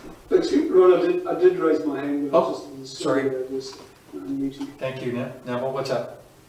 We want to just talk a little bit, maybe for the residents on the call, about this idea that we can close an area, be it Brunswick Beach or Lions Bay and put a sign in front of the village and it says parking, resident parking only beyond this point. And the issues with actually enforcing that. I'm still of the belief if we can't enforce it, we should maybe still try signing it. But then I'm also aware of the issues we've had with social media and sharing news that we're just bluffing, we don't mean what we're doing. So there is some difficulty to that. But maybe in a small area of Brunswick Beach, it is a possibility to try something, even if we can't legally enforce it, that makes the message that only residents should be going down past the railway tracks. Thank you very much, Councillor Abbott. So we're going to hold that thought. You're not a councillor yet either. Mr. Jaffer, your response, I'm sure? Yeah, there is a large sign just on the, as you pass the railway tracks, that says permit parking beyond this point. Okay, thank you very much. All right. So you are doing it now. Okay, very good. All right, I believe I put forward the direction to staff. Nobody's countered. As I said, I'm sure the Brunswick situation is not going to be far from our hot.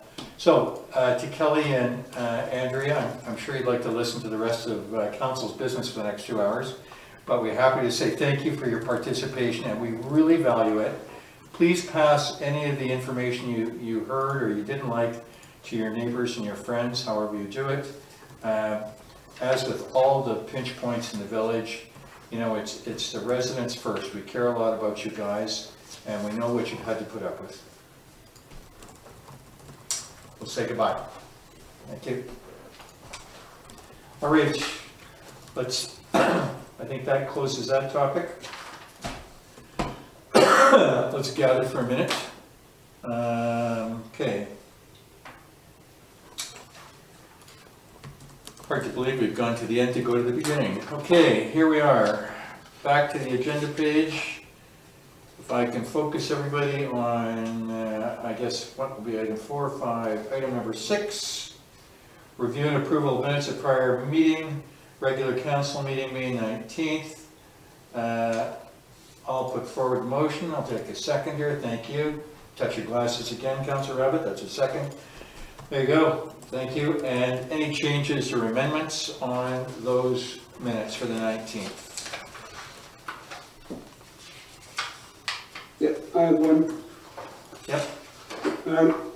On page 15, item B1, electronic communications. The statement occurs to me, Council requested more communication with the rest of Council. I would ask that we expand on that slightly because I think there was a key point that I made, and I did listen to the audio to make sure I didn't just think it as a benefit.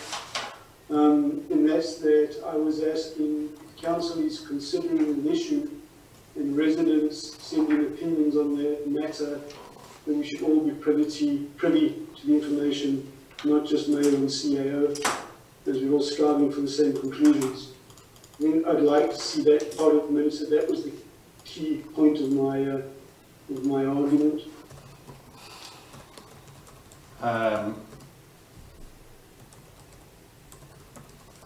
What's your encapsulating in that, Carla? Just a second, Councillor Rabbit.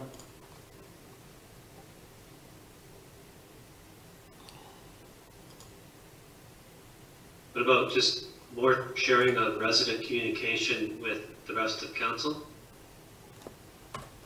But I think Sorry, the point I have I the made minutes in front of me here. was that specifically for items that are in discussion at the council table, when the residents weigh in with that emails and that information, we should all get the same amount of information.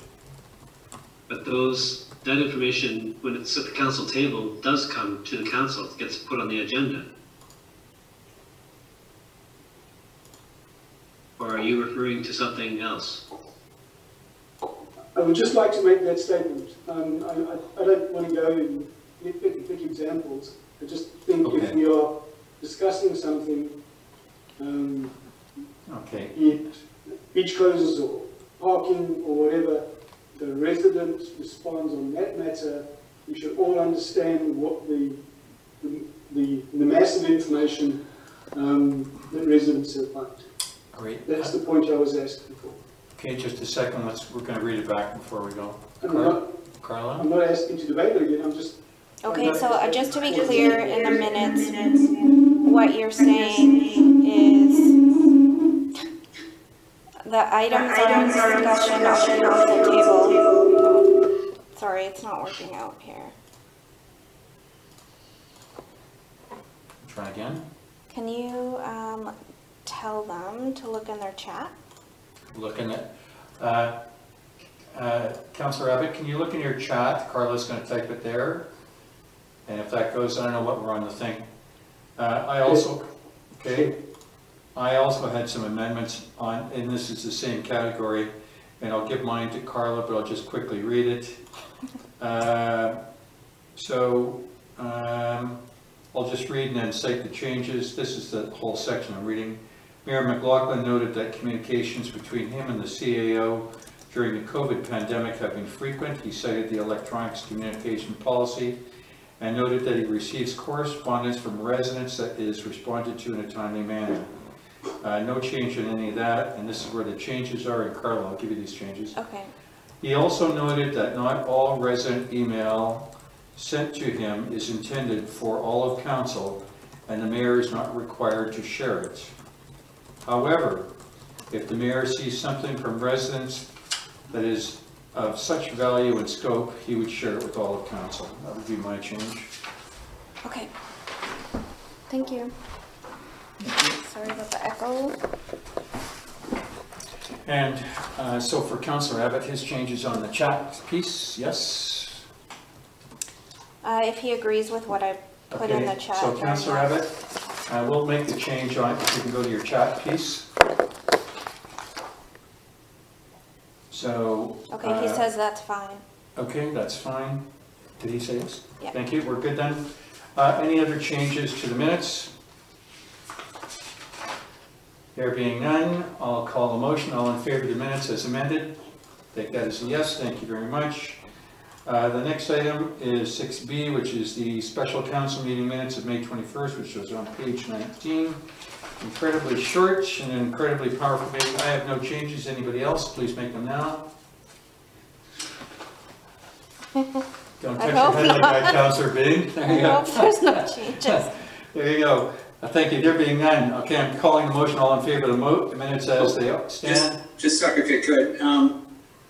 I'm down here as being in the meeting, not via conference. I think it was electronically there, not in person. You were in person. It was a special meeting, right? It was a special meeting. That was because we did the IC afterwards. Yeah, Fred, you were in person. You were there, buddy. Oh, that's right. My mistake. Okay, shame on you. There you go. All right, all in favor? Ayes, nays opposed. Ayes have it. Done. Thank you. All right, business arising from the minutes. And let's call both on both of those. The only one I mentioned, which was on the minutes, which is on page 14, and this was at dead center of the page, and that DPEC Whitney write an article to the community on those 3 areas that he covered. And if that could be done this month, that would be fine with me. I'm not going to mention it anymore. Which brings us to the grid. Anybody else have any business arising from the minutes? There being none, next up, unfinished business. And the grid is there, item number 104, which is us, and it is ongoing. In fact, as I would say, it's dead stopped. It is with the CAO, the works manager, and I, as the contract for the highway is being examined. I'm going to suggest, gentlemen, that's the CAO and public works manager, that's not on your top 10 right now.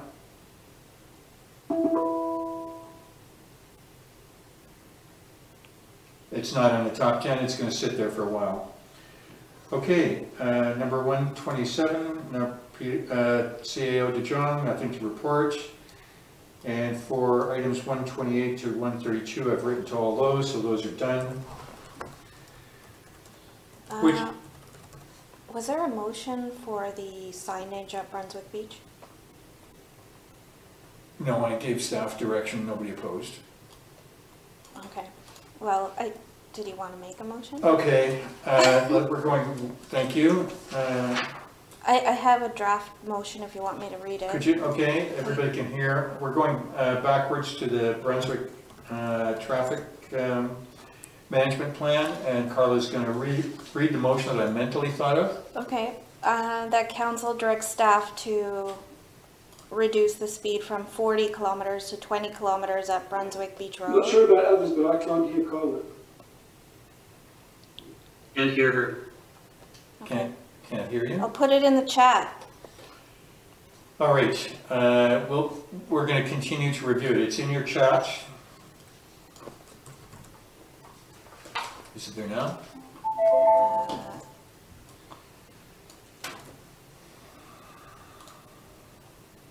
Sorry, but Don't see it. Still typing. There we go.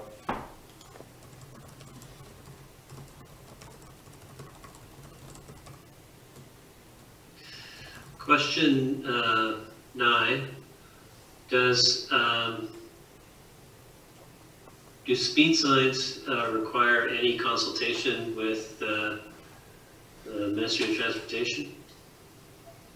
No, they're municipal, based on engineering practice. Okay, and CAO, I'm not including the homework assignment on this for you. I'm fine with that motion as it stands.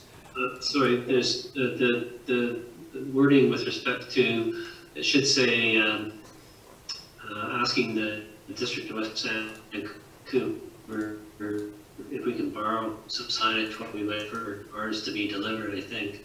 No, I would just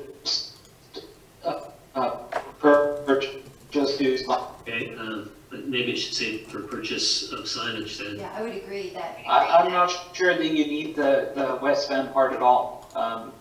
The direction to reduce parking from 40, speeding from 40 to 20 is enough on its own. Yeah, Okay, I agree. thank you, Carla. So amend.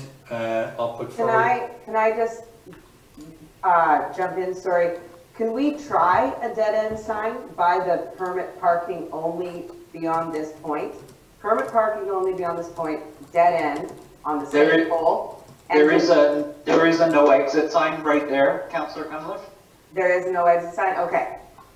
Okay, thank Enough you. said, thanks. Thanks, Councillor Cunliffe. But should the resolution give permission for council to purchase the signs, because they're not in the budget, I don't believe, are they? I had assumed that we were just going to purchase them out of operating. Okay, Good, that's fine. and I'm in Yes, favor of yes, that. I'm in favor of that. Okay, we got to move on. I'll put forward the motion as is here. Can I have a second here? Sorry, just a sec, sorry, the aspect about approaching Modi needs to specify that it's in respect of changing it from north or south to Squamish or Vancouver. Or simply take it out and that's just, we know what we're supposed to be doing. How far are you taking? Got it. It's all there. It's with the, okay. Yeah. Carla's got it changed to, please repeat it. Oh, that council directs staff to reduce the speed from 40 kilometers to, I'll put it in the thing again. Okay, and the Modi piece? Yeah, that council directs staff to approach Modi on signage in respect of the changes to denote Squamish and Vancouver. Okay. Something like that. Fix it later. All right, amended motion, I'm putting it forward. Seconder? Thank you. Good. Call a motion. All in favor? Aye. Aye. Nays opposed. Thank you very much, everybody. Thank you. Okay, so zipping forward to item B of unfinished business, which was the application for parking of extraordinary vehicle on page 21, staff recommendation, and I'm not sure which of the CAO or Public Works Manager is running with this while I find the page. We'll probably tag team it. It's yours. Okay, so this is coming back to you from last meeting, whereby the original location that was requested was across from 425 Bay, Upper Bayview or Bayview Place. And ultimately the recommendation from Public Works was for a location more like 380 Bayview Place, ultimately refined, as you'll see from these materials, to sort of 380 to 400 Bayview Place. Essentially, what we arrived at is the middle of the intersection on the eastern side of the road, which is the widest point in that area. Lots of room, no obstruction of views, not directly in front of anybody's house, or if it is, their view is pretty much, for the most part, obstructed. And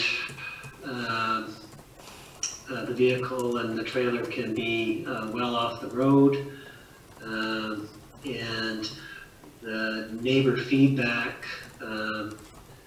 seemed to be somewhat mixed. Some were okay with that, some, I think one or two still had an issue. I think 390 possibly was concerned that they could still see it. But if there wasn't anywhere else, then it would have to do. So ultimately, in the report, if you slide down to the next page, you'll see the vehicle and the trailer parked near the Upper Bayview Road sign. And I think, if I'm not mistaken, it could be on either side of that sign. But that seems to be where it fits quite well. And there's another shot. If you slide down to the next page, photo on the left is the same as the one on the previous page, just a different angle, and is essentially shot from the applicant's own property at 400 Bayview Place. And then the photo on the right, I believe, I guess it is still the same location, and the sign is behind the trailer. I was thinking for a second that it was on the other side of the sign. So, oh, pardon me, there's a bear wandering through my yard. Sorry, just distracted me for a moment. And that's a picture. Pardon me? I want to see this bear. Oh, he's gone into the neighbor's yard. Oh, darn. It's a little difficult, and it's kind of wet out on the deck, so I don't want to get my socks wet. Sorry. I don't think we want to see any crazy anyways, thing happen. So as stated in the update here from Public Works, this is the location where we feel is the most appropriate, has the least objectionability in terms of neighbors, and there's also reference in the materials to the applicant needing the trailer because of his need to use it to do odd jobs, odd moving jobs, since he's lost his job from the COVID pandemic.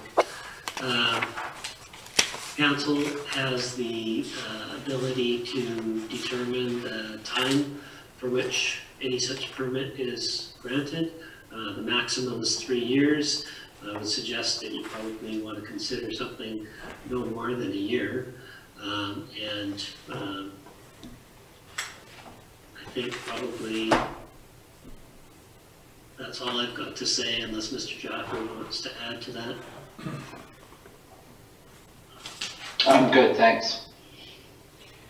Thank you very much, Mr. Jaffer. And then, so just catch my breath here. So just to go to page 24 of 184, the recommendation is that council approves the May 14, 2020 application for parking of extraordinary vehicle with the following provisions.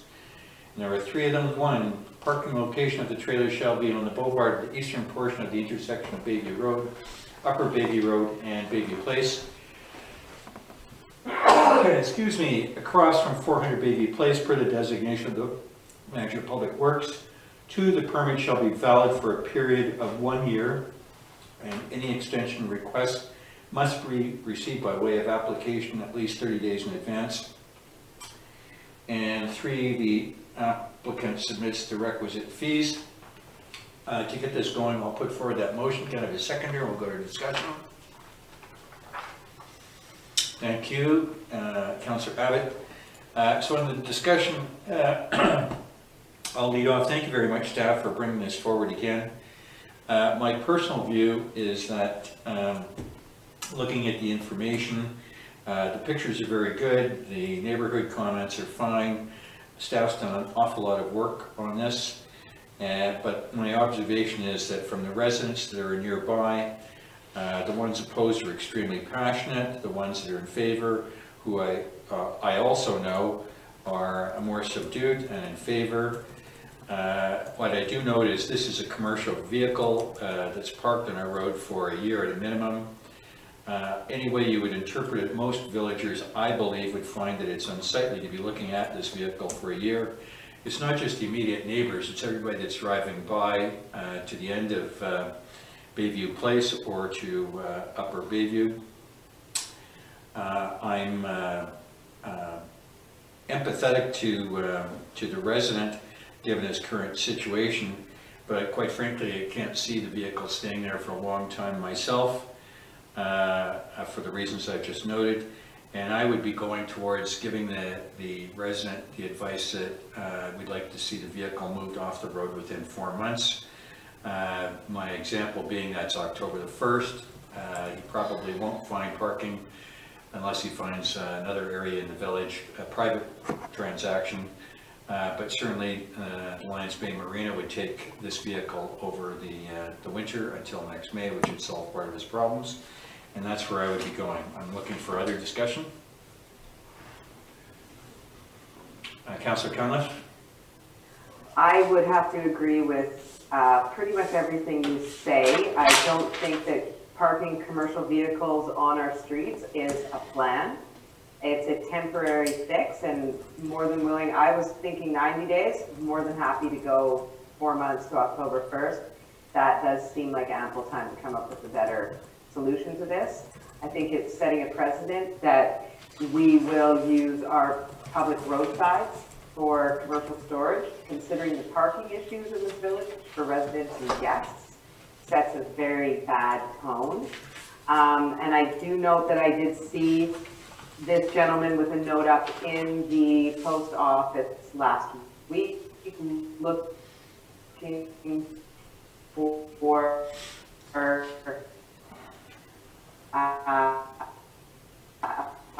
any resident has. So I do appreciate his initiative in actually moving. There you go. Thank you very much, Councillor Cunliffe. Councillor Abbott?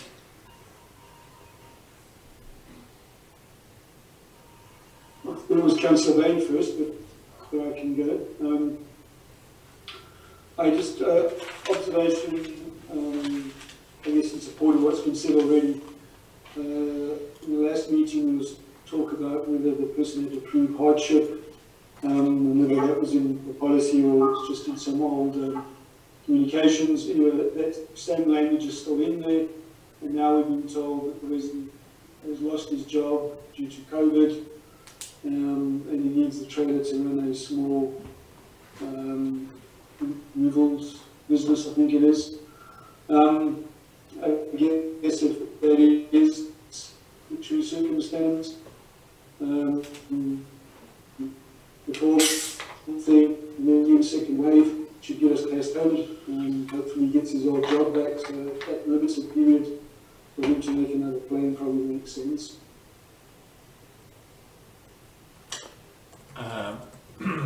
Councillor Abbott, I apologize. what you've said is a bit garbled up for me, and I don't know if it was for everybody else. Could you quickly recap it one more time?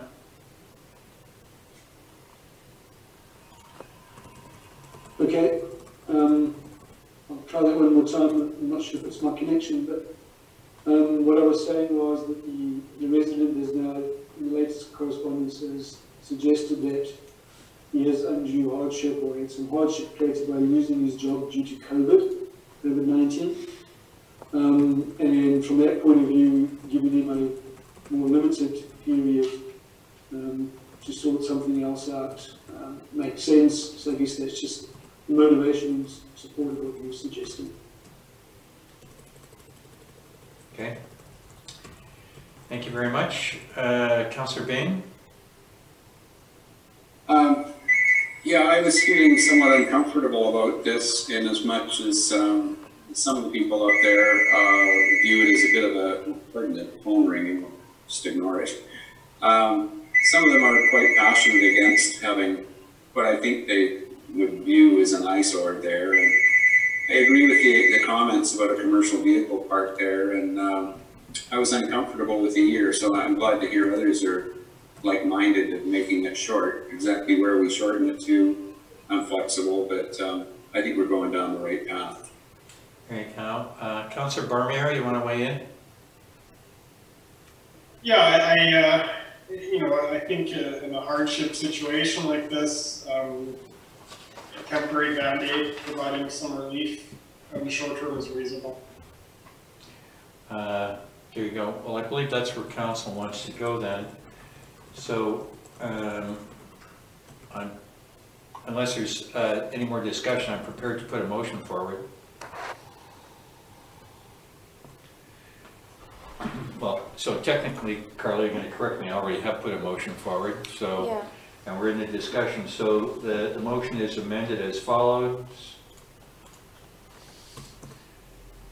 As I read, that council approves the May 14, 2020 application for parking of extraordinary vehicle with the following provisions. So item 1, parking location remains the same. Item 2 is where it changes. The permit shall be valid for a period of 4 months or until October the 1st, period. Relative to the fees, I'd be fine waiving those. I put forward that motion for discussion. I'll put forward the motion. Can I have a second? We'll go to discussion to change. Thank you. Any discussion to change? Gone. Calling the motion. All in favor? Ayes. Nays opposed? Aye. Thank you. Unanimous. Thank you. All right. Next one up is done staff A. So this will be the CFO information report, bylaw enforcement budget update. And are we using your machine or do you want to come here? We'll try this. Okay. Can everyone hear me? You did, sorry. Yes, staff were directed to. Yeah, this isn't gonna work. Then have to use your machine. Sorry. There's an echo, I can't. Yep.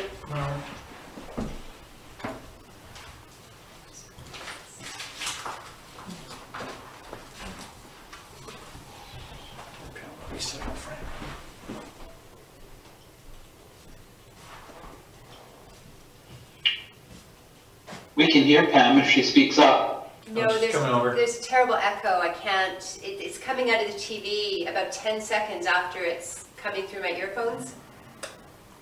So I can't use it, unfortunately. There we go.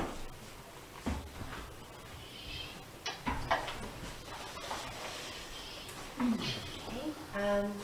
So staff were directed to do a report on the bylaw enforcement hours to date and do a projection of how we're tracking to budget and if there would be any money left over for additional bylaw hours. So as you can see by the report, I give a bit of a summary of how the budget was created and what's in the budget now regarding 8 hours on Friday and then 14 hours on Saturdays, Sundays, and stats. And to stay on budget, we would have an additional 12.5 hours per week of bylaw coverage over the remainder of the season.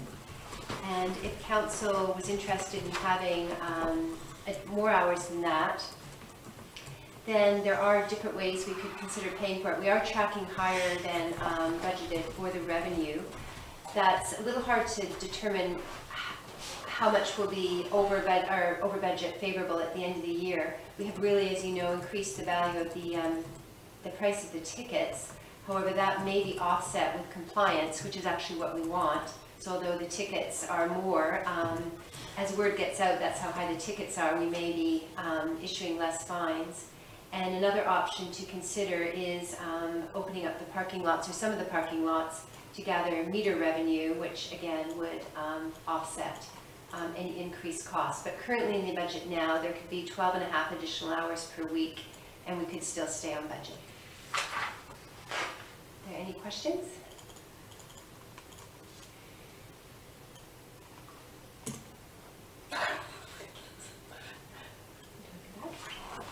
Thank you for questions, Carol. All right, thank you very much, CFO. Looks like Councillor Abbott has his hand up. Oh, Councillor Abbott, you got your hand up? Yeah, I put my hand up for some discussion. Are we discussing now? Or yeah, and there's no motion, that was information, ask away. I would like to suggest that we spend these additional 8 to 12 hours a week on a random shift midweek. I've mentioned this before, others have agreed. I had a neighbour, one of my neighbours in the street, come to me the other day and said to me, she's got a solution to the parking problem, and that's have a random shift during the week. And I said, strangers should ask that. So that's where I think we should spend it. I think, and this neighbour relayed a story, which we've probably all seen. She spoke to someone with non-resident parking who parks regularly in the streets during the week and said, you know, you're going to get a ticket. And she said, no, I'm not. And it happens on Friday. Don't worry, old girl, I know what's going on. And carried on to go and hike. So I think that's what we need to do. So Councillor Abbott, if I was to got a bunch of screens going, so I don't see the recommendation in front of me, but if I was to paraphrase what you're saying, so then your motion would be to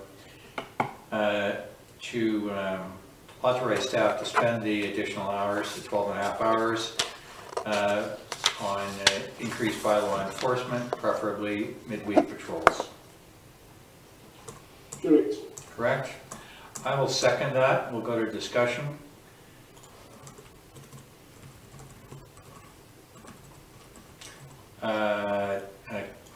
Councillor, CEO DeJong and then Councillor Bain.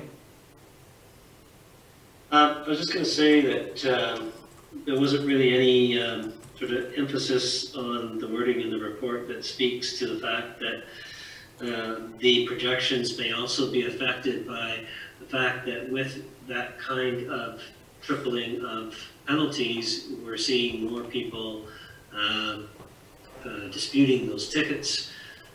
We may also, as a result, if they dispute them all the way to adjudication, we will have bylaw enforcement hours being spent at the North Shore Adjudication Center.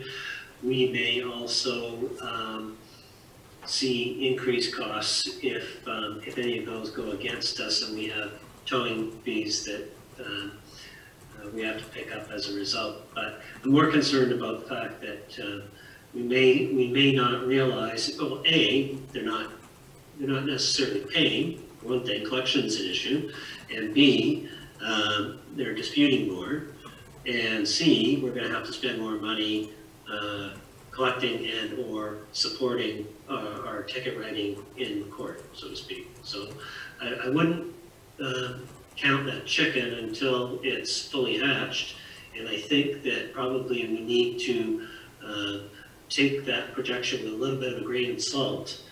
And currently, because just the way the weather has been and the availability of staff, we have been having both bylaw officers on Friday for a couple of weeks now. And availability midweek isn't a slam dunk, but for the most part, I think it's going to be available in terms of their availability. But I think that what I'd like to do is parse that out a little bit in chunks of 4 hours here, 4 hours there at different times, so that we're hitting as many different time periods as we can, but also making it subject to weather forecasts, so that if it looks like 3 days from now on a Wednesday it's going to be sunny, then maybe I can get Jennifer or Chris to come for 4 hours in the afternoon or in the morning, or you get the idea. But mix it up a lot and not necessarily do it in a chunk of an 8-hour shift. Thank you very much, CAO. I don't believe I believe in the spirit of Councillor Abbott's and my motions. We weren't getting into the weeds. We're just authorizing the number for you. They're your people. You do what you want with them. I like your approach, and I accept the fact that we don't know what the dispute resolution is going to be, and I don't think we want to even go to the parking lot revenue yet. It's not on the table for me. Councillor Bain? Yeah, I was thinking in light of the finances and whatnot that the main goal, I think, is to increase the hours, but we should be flexible in how we increase them, not necessarily go to a fixed amount. If the revenue comes in and is steady, then we can keep a higher level, but if we are struggling with it, I wouldn't keep it up, for example, if we're not collecting on them. So a bit of caution, I think, would be appropriate. Thank you very much, Councillor Bain. So isn't the statement, CFO, that if everything stays status quo, there are 12.5 hours available? Yes.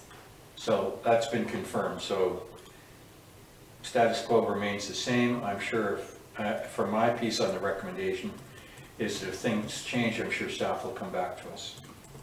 Is that fair enough? Yeah. Thank you. Such as the dramatic event being the parking lot, so the lot opening. Or just the revenue Or the continuing to revenue trend continuing. higher. There we go. Because it is definitely trending higher. We have some extra there as well. There we go. Thank you very much. So still in the discussion, and I'm not sure who the answerer is for this question. Our bylaw officers have been in effect for about a month now. On the reduced ticket fees, we've been doing the increased ones for 2 weekends. I don't know what the system is in terms of dispute. How quickly do we find out about those, if anybody could answer that? I can give you some quick stats from May. I was going to give them to you later in my verbal, but I'll give them to you now. So in May, we wrote 173 tickets. Of those, 47 have paid, and 25 have disputed, and 1 was canceled. So from that, if I do my math, and I go 12, 4, 5, so 173 written, and you mentioned 47 paid and 25 disputed, so that means 101 are going to be late or will pay sooner or later. Or won't pay. Which case they go to the collection agency. Correct. Eventually, okay, so fine.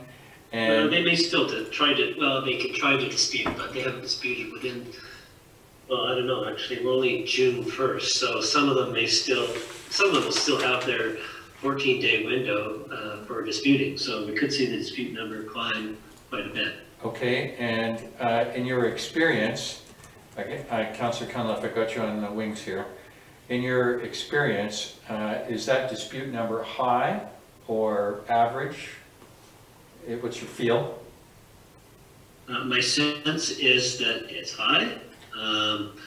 There's there's a backlog. You can ask Carla about this, but there's a backlog of, I'm not sure how many dispute letters that I've got to address that to clear up the backlog, but it's a lot. Okay. And it's, you know, my own just anecdotal sense of the situation is that it's a lot more than at this time last year. This time last year, you know, we'd only been a couple of weeks into parking enforcement, and things went pretty smoothly last year. Very smoothly compared to other years, and particularly compared to this year. So.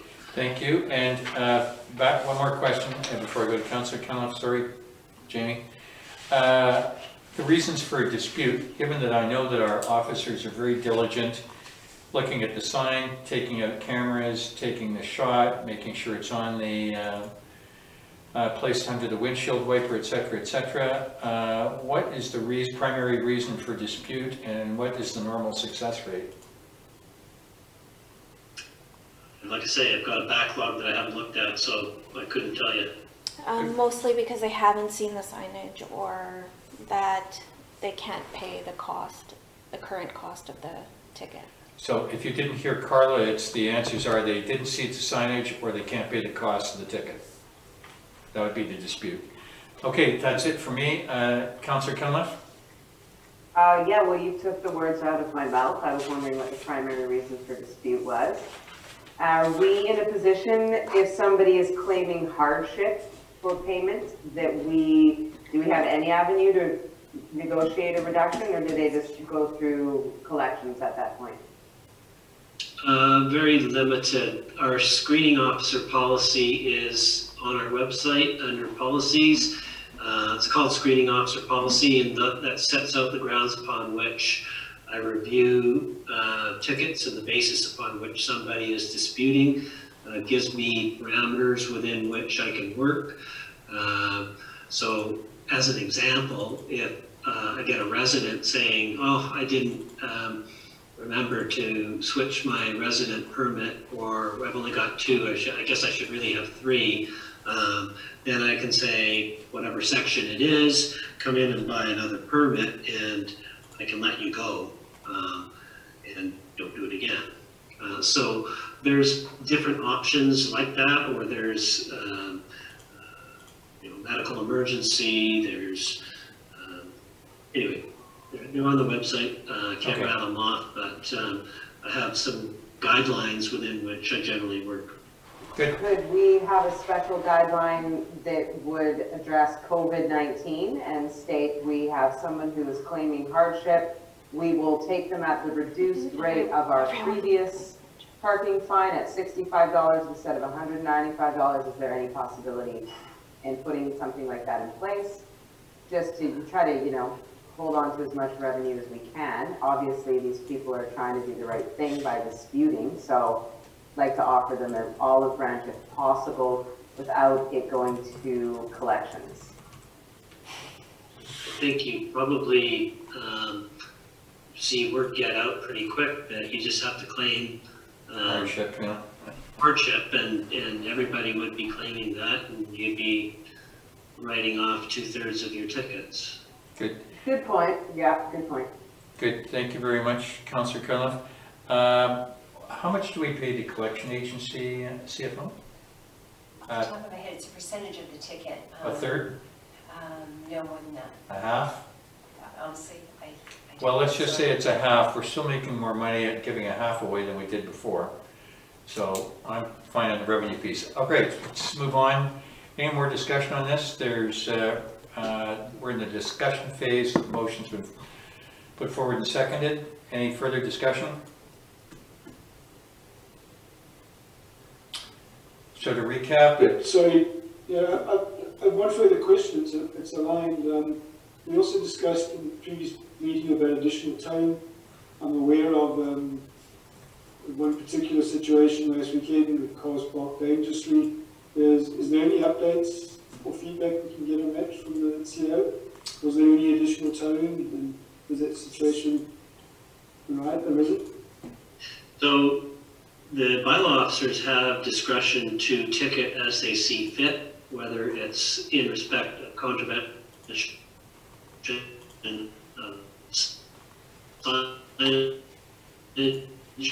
or where it is in 10G, which is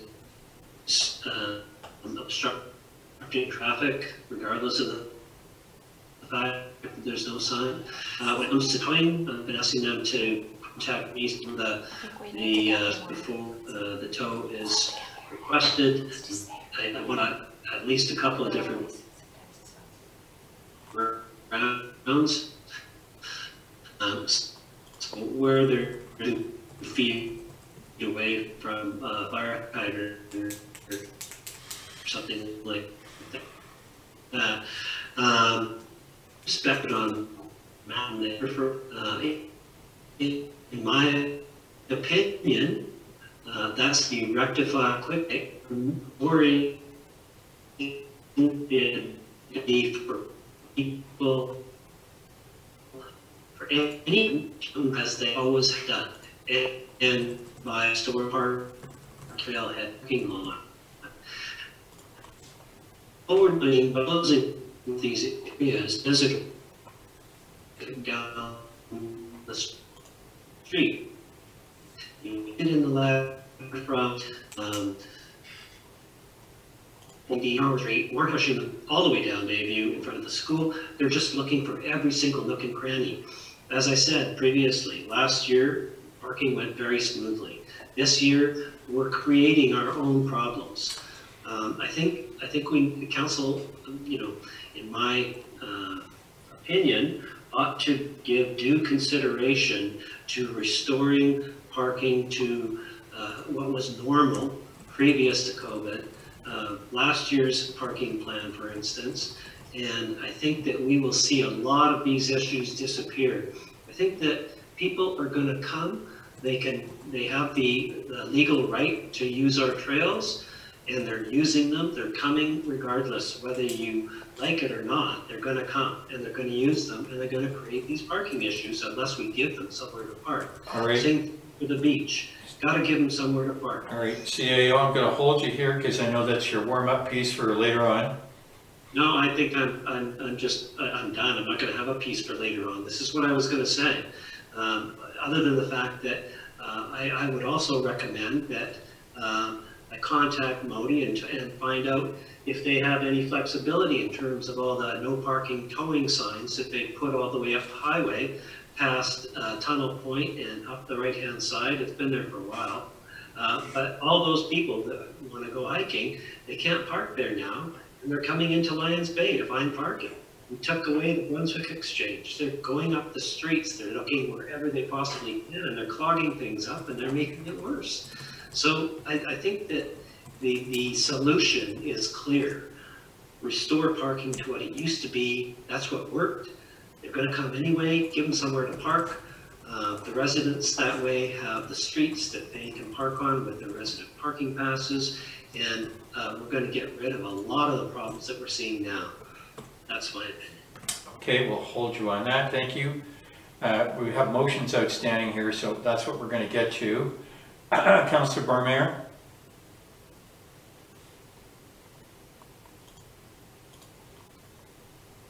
Muted. No, Councillor Barmere, no, you're gone. Mr. Jaffer? Yeah, I just want Sorry, I was muted, guys.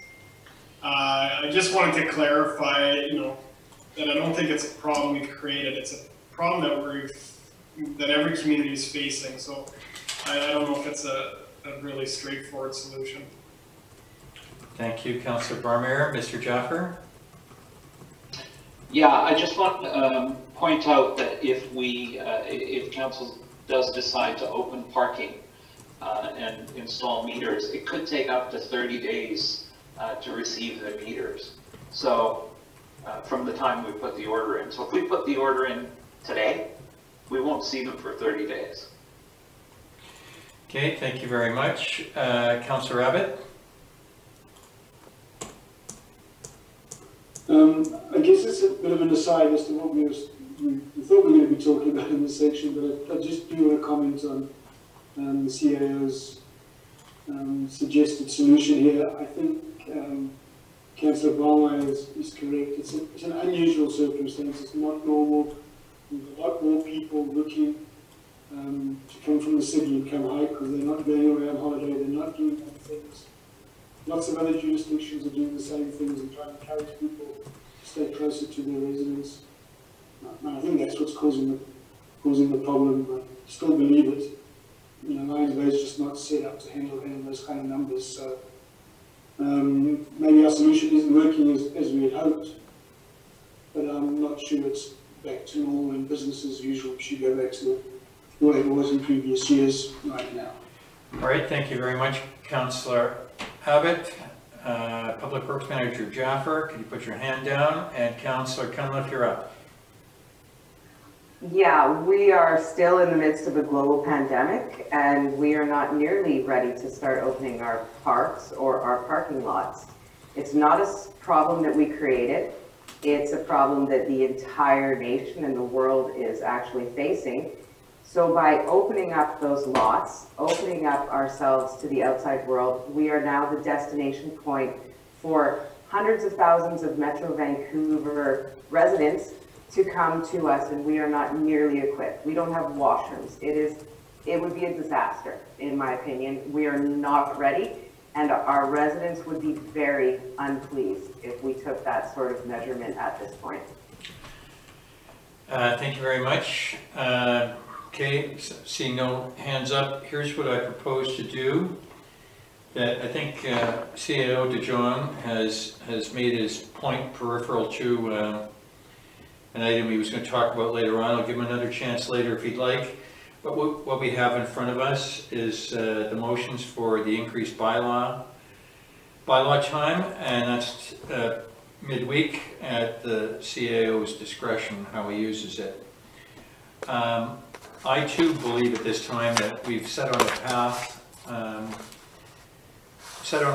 relative to our parking. As I think to quote in my video this week, that it's along the lines of the path is hard to take, but the answer is simple, and that's what we're doing here. So I too am not ready to go to the former parking at this time. I'm leaving the CAO's recommendation on the parking lots to go on with the beach park. When the time is right, it's right. The parking fees that go with the parking lot, well, that's the cost of doing business till we're ready to go. No further questions on this particular matter, which was the part about raising the expenditures for the bylaw officers. If there's no hands up, I'm going to call a motion. I'm calling the motion. All in favor, ayes. Nays opposed, please. Aye. Aye. Aye. Thank you. That's unanimous. Thank you very much. My recommendation on this, CAO, and I think we all heard what you had to say. I don't think anybody liked what you had to say, but I think we're 3 weeks until our next council meeting. If there's a very compelling reason to, I mean, we're almost at Canada Day then. If there's a compelling reason that we should be making changes, if you could, it could be a verbal update or a very tiny report. I think we're all familiar with it. I don't know what the next 21 days are going to bring. I want to just make it, I mean, when you park like Stanley Park, which is it's a cornerstone in the Lower Mainland, is remaining closed. That's a sign, and I do think we should take our cues from that. Well, Parks Board's closed their lots too. Okay. CAO, yep. Just the only thing I was going to add was, or just for your information, as I mentioned previously, there's an effort being made by all the metro municipalities to coordinate to the extent possible in terms of what they're opening, how they're opening, when they're opening. And I don't know if you saw it on Friday or not, but or if it came out this morning, but most of the municipalities are reopening, setting dates for reopening their playgrounds, and the parks and the washrooms are open. Came across some stuff from province, which indicated that public washrooms are really to be considered as essential facilities, and every effort should be made to open public washrooms. So these are things that we're looking at. I'm happy to let the other metro municipalities lead the way and provide the criteria and the guidelines, give us the examples to follow so we don't have to create the wheel ourselves. But these things are happening all around us. So it is something that I think council does need to think about. BC is entering into phase 3 of the restart plan. People are lifting restrictions. Businesses are trying to return to a new normal. People are moving about. And I don't think that what we're doing is succeeding in achieving the objectives that we're trying to achieve. So I'm just, I feel like I'm hitting my head against the wall, repeating actions which aren't achieving the results that council would like to see. And that's why I'm suggesting alternatives. And those around us are going to be implementing alternatives over the next couple of weeks. So that's just FYI. Okay, we're kind of going random discussion here, and I have my eye on the clock, so we're going to give this. I'll make it quick. And I appreciate Peter taking direction from other metro communities. That being said, we cannot keep our washrooms at the beach clean in a good time. Most of the families that I know that are members of the marina use the marina's washroom because the one at the beach is not palatable. So we can't keep it clean on a good day. We certainly can't keep it clean and make that a priority of staff right now. So a slow start is a better start. There you go. Yeah, no, in order to open that washroom, we'll have to implement at the very minimum daily cleaning. That will be required no matter what. And so if we don't look to means and ways in which we can achieve that, those washrooms will not open this year at all.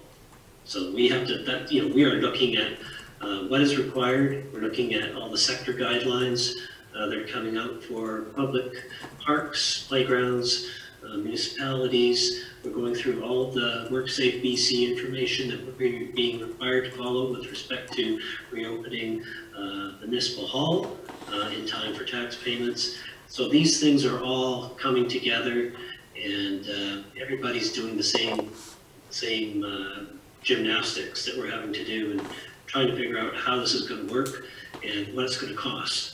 So we're going through that process, and we will cost it so that you'll have some options on the table when we come to the June 23rd meeting. Thank you very much.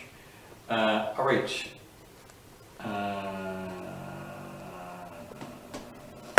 Carla, did we call a motion and do this? So we're done. All right. We were kind of doing a jump ball there. Okay, thank you very much. Next item is the information report, Lions Bay Beach Park Washroom Facility, and that staff's recommendation is this is just received, and I asked that this be put on as a reminder, and sort of a twofold thing in my video for this Friday. I'm advising the residents that we'll be commencing on the Aaron Moore Playscape and the kayak and paddleboard racks in the late fall winter with the objective of having them open next season, and that I'll be calling the Beach Park Committee to convene. My days of picking out playscapes for kids are long past me, but I know people who do. So I'll be doing that in September so that we're ready. Certainly on my mind, since the disappointment of the grant has been primarily the washrooms, but there's other stuff too. And I keep coming back to budget and what I think it should cost, and what the CAO and the Public Works Manager slap me around every time what their numbers are, and we're usually about $300,000 apart. So I thought it would be a worthwhile exercise to say that I believe we would all like to do something. Reading the report that the Public Works Manager and the CFO gave us, I think the preferred route was to demolish everything versus lipstick on a pig. But the lower option continues to be lipstick. I don't believe that, given that we've shot our bolt on capital expenditures for more important items, that we're prepared to address the washrooms this year. But I think it's something that council should have on the plate for the strategic session to decide whether this is a priority for us, whether we're going to allocate some, not that we've got much cash left, I don't think, CFO, how we're going to fund this, I don't know. And I know that Councillor Abbott, and I've encouraged him to do this, have looked at other ways to do this thriftier, but and I'm not discouraging, but I think if this project can't be done for, I'm picking high 5 figures, then I'm not sure what we're going to do. So I'm just going, my motion here is just to receive this. If anybody's got any questions on where we might go, but I'd like to bring this topic up again at the strategy session. Any questions? There being none, I'll make it, I'll put forward that it's received. And, oh, Councillor Abbott, yes? Yeah. So I was just thinking, I have had a few residents that kind of mentioned to me, you know, what can we do? Two of them actually professionals. You know, what can we do to help? How can we get involved? I think maybe as part of when you call the committee again, maybe a site assessment. Clearly, the workshop manager, Jaffa, has a clear understanding of the conditions of the current facilities. In his opinion, they're done. But I think I'd still like to see if we can put some sort of site assessment group together and look at it and just see if there's anything that's salvageable that makes sense, that isn't throwing good money after bad. Because I don't know where we're going to get $300,000 from that. Thank you very much, Councillor Abbott. I think between now and the strategy session, if you have informal discussions with any core group of people that you think could put this together, I would encourage you to do that and welcome your input. But as long as we make sure that there's no commitment on a green light on this, because it ultimately comes down to the cash. And I'm not so sure, given our taxation mode, that, you know, beachfront washroom stations are what people are looking for with their tax dollars that we're charging for infrastructure. I'm not stuck against that, but I just caution on that. So the key point being, just a question, I guess, to the person guest tonight, would you kind of open to put a group of people together to maybe going down there and kicking the studs and just see how bad they are, or whatever it takes? Absolutely. I would just caution that, you know, we have to look at the building code and those sorts of issues as well if we start doing renovations. Yeah. there we go. CAO, your hand's up. I was just going to say, just make sure, Councillor Abbott, that you share this report with them. And I will say that I poked and prodded Mr. Jaffer on this report, asking different questions about, you know, could we do this, could we do that, looking for some way that we could, you know, come in at under $100,000. And everything I poked and prodded at, he came back to me with things that, yeah, but what about this, and what about this? And it's kind of like, you know, it's just one, I think you said it earlier, Councillor Abbott, I'd be very concerned that we'd be throwing good money after bad. There we go. So I just want you share the information with anyone that you're talking to, and feel free to ask Mr. Jaffer any questions and follow up on that. But I think you'll find what I found, and that that's a big concern. Well, and I thank have you. a question, Nigel. Do we have a layout of the existing facility or original drawings? Are they kicking around in the electronic form? No? No, I've tried. The building was constructed in what Tony Cox believes to be the mid or early 60s. We don't have any drawings. Okay, thanks. Good. Okay, I think for this one, Councillor Abbott, you've got your soft green light to pursue this and bring something back if you can. I'm with the CAO. Every time I prod and poke in this one, I get more disappointed than I was when I began. Okay, thank you. We're received on this report. Can I have, I'll put forward the motion. Can I have a seconder? Thank you. Call a motion. All in favor, received. Ayes. Take that as unanimous. Thank you. Then we are down to Carla, the mayor's reports. Nothing for the mayor. And I will rattle off the councillors, starting with Councillor Barmare, the EV charger. Yeah, I just had it was more of a question and, maybe some feedback from council. We had an IC meeting, and one of the issues that came up was the resident that lives right across from where the proposed station might go, and some form of communication there. So I'm not sure what that would typically look like and how we would access that resident, whether we can mail them something. That's one approach. The other approach I thought was similar to what was done for the park, which was basically a project poster that we post at that location with a layout and sort of a brief synopsis of the scope of the project and a rough timeline if we can manage to get a grant, just to let people know what's planned for that area. So just looking for some feedback from council and from staff on what's appropriate.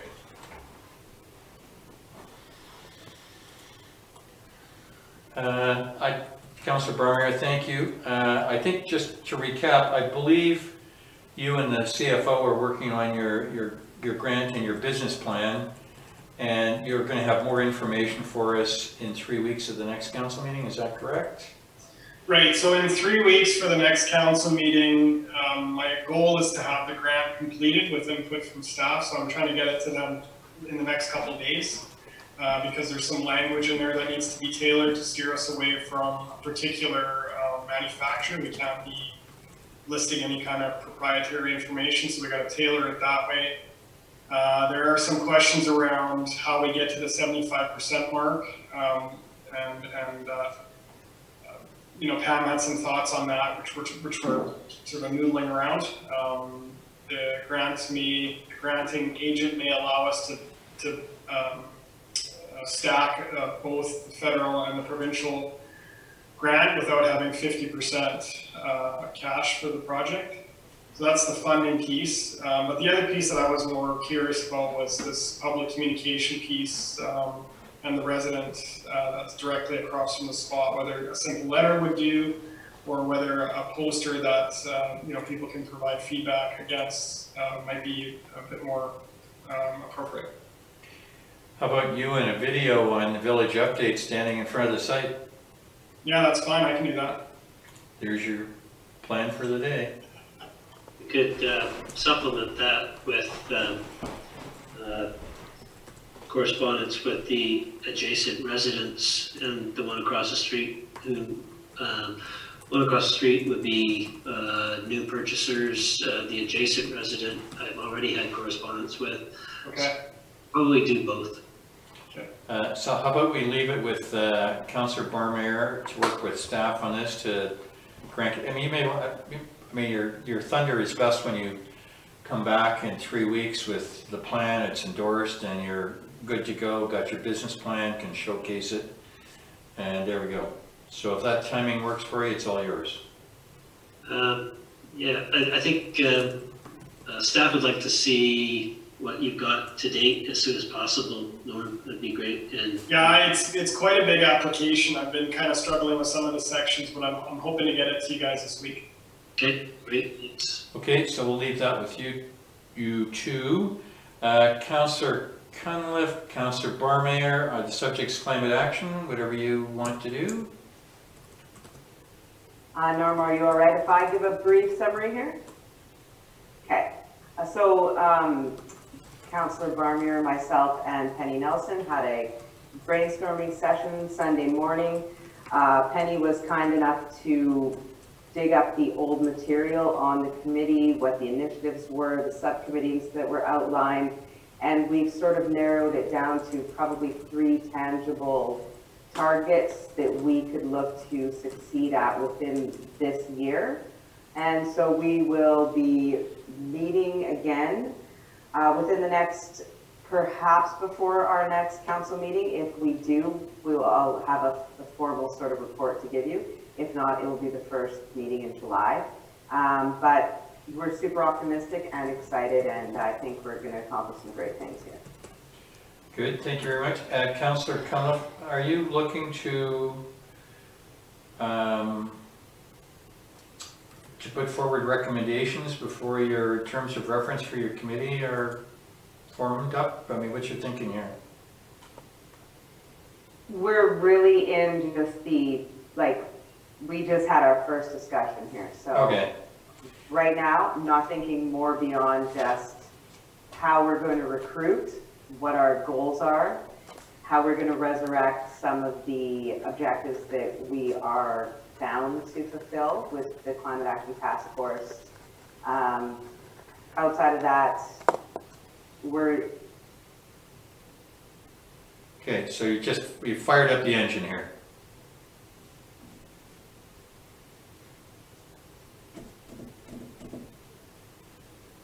Looks like something. Councillor Cunliffe, you're silent. Oh, now you're muted. Okay. Sorry. Okay. The rubbers hit the road. The rubber hit the road. Okay, good. Thank you very much, Councillor Cunliffe. We all encourage you to proceed at your own pace, and it's going to be a good outcome, we all know. I'm excited that you guys have got going here. Good. All right. Lastly, Councillor Abbott, you've mentioned that the general topic is post office, and I'll let you go to speak about that. Okay, so given that you told me earlier that you might have received an email on this, I said I'm not sure where I'm going to go, but my thoughts was, could council or the village in general, or should we be lobbying the post office or Canada Post to get back to the mailbox delivery service that we had previously, which was 7 days a week. And I understand it was somewhat informally put together, and it's based on the fact that there was a village resident staff member who was the postmaster. Similar situations exist in my cabin in Cortes Island, and many other places in smaller parts of BC. And there's been a lot of social media concern from residents around the fact that we only pick up your mail or pick up your parcels, should I say, 4 days a week, 3 hours a day. For some people it's just impractical, and basically we're not getting a service that we should get. Other than that, and do we believe we should be involved, I haven't got much more, unless the mayor can share anything in the email that we received. I'm not sure.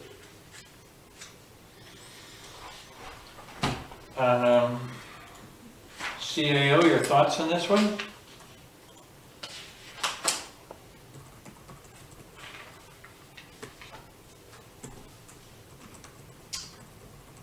CAO John, your thoughts? You're muted, Mayor McLaughlin. Thank you very much, CAO. Your thoughts on that? I mean, the post office isn't our bailiwick.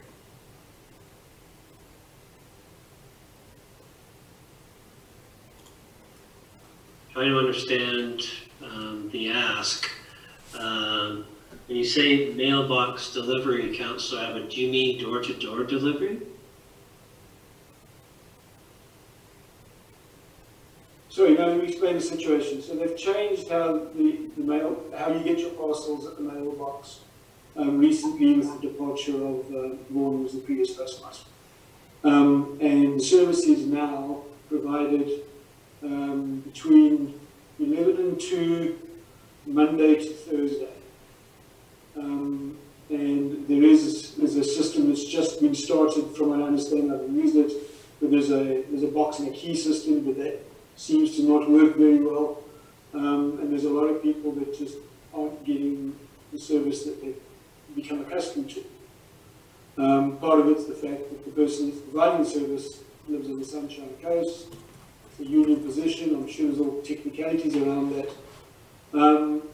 But other smaller communities have the situation we used to have before, where one of the members of the staff of the actual store that's situated in is also the postmaster, and you can pretty much get service whenever they're on duty, and quite often someone else will fill in for them. It's kind of the service we had before, and residents are asking, how do we get back to that? My question is the residents left to their own? Do they all have to just write to Canada Post, or do we, as a community, want to get involved and do something joint from half of the village or the council to Canada Post, try to rectify the situation? Thank you very much, CAO. Yeah, it sounds like it's an ask that needs to be made to the postmaster, and then whether or not there's a means by which the postmaster can implement a different system for parcel delivery or pickup, but it sounds like delivery, would have to be explored if they're willing to. Well, it's pickup, not delivery, so it's pickup. Okay. I guess you just talking about extended hours then for the ability to pick up one's parcel? Yeah, the hours that they used to be. And is it as a result of the new postmaster not being in the store beyond the limited hours because of, in the community? Is that more or less what it comes down to? It comes down to the new postmaster not being a resident and not working in the store, which is convenient before. And she travels from the Sunshine Coast, I'm told. Well, I've heard that from many people, so I'm sure it's true.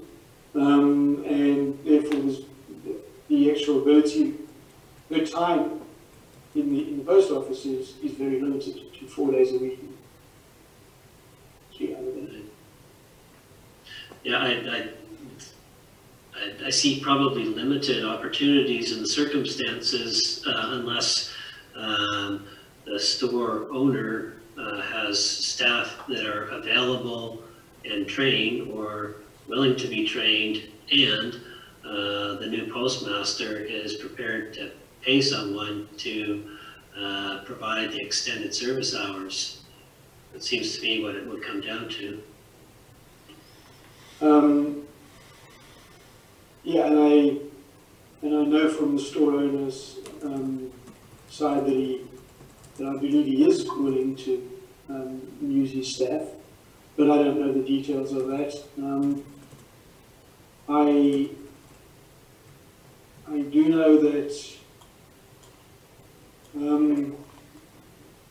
that it does come down to having someone that can fill that position that wasn't the next senior person on the union board, by the sounds of it. And that's not something we can necessarily enforce, but I think as a community we could certainly try and lobby to get the service back to something that was close to what we became accustomed to. Whether that's what we're entitled to or not, I'm not sure.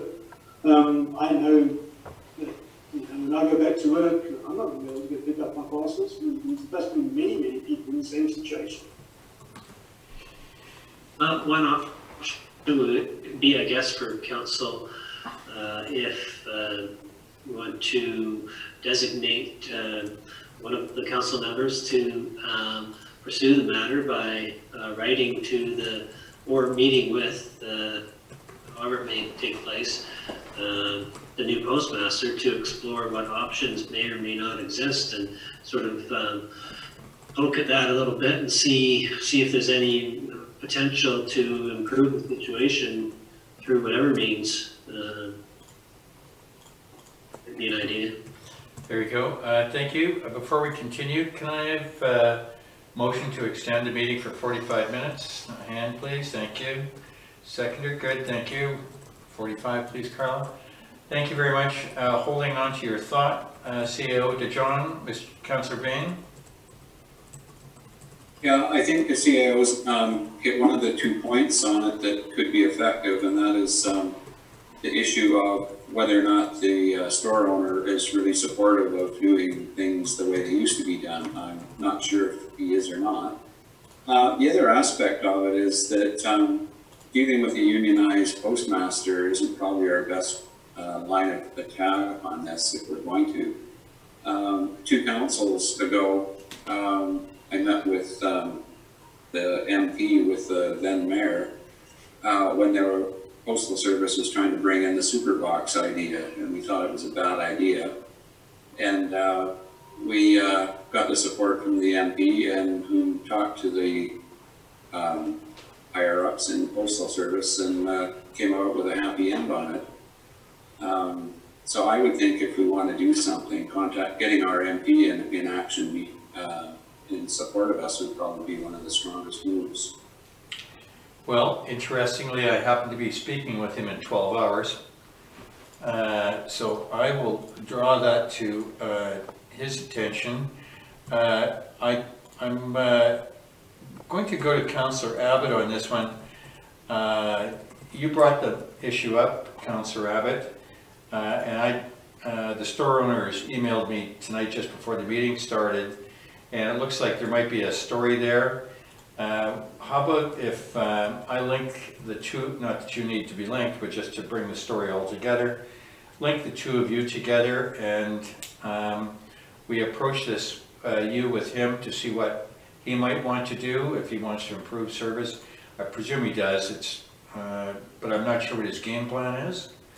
So I think, I'm pretty sure council would be happy if you went on your own to try and find a better solution for this. And if there was one, to bring it back in the interim tomorrow, since I am with the MP. I'm happy to address this with him and list his support as well. Would that work for you, Councillor Abbott? Sure. Councillor Barmer has raised his hand up there, and I know he had an opinion on this, so okay. Let's hear from him first. See what he has to say. Councillor Barmer? Yeah, it was just, I really think it was just a bit of a long shot, but I suspect that Canada Post is looking for a venue with long enough store hours. And so what other venue has its doors open long enough for residents to come by and pick up their parcels? If it's not the store, is it Municipal Hall, for example? Could there be some synergy there? I'm not sure if that's an option. Or no. No? Okay. I guess we just don't have enough vendors in town. You mean like Pam the Postie? The store might not be that interested in that partnership anymore. Councillor Abbott, back to you. Okay, I'm not sure that the stores are interested in that partnership anymore, but let's do what the mayor suggested. I'll get in contact with him and find out what other information he can share and see what we can do. Thank you very much. I don't know whether he's trying to take it over. He mentioned to me some time ago that he wished that he had done something different when the application for the postie was there, but he didn't, and I don't want to go any further on this one. So we'll let you go solo on this one. Thank you very much. And that brings us to the end of the council reports. Committees none, emergencies nothing, oh, hang on. We missed the Kelvin Grove Cliff Jumpers. Sorry, we're going to retract back. So emergency services none. There was the topic of the Kelvin Grove cliff jumpers.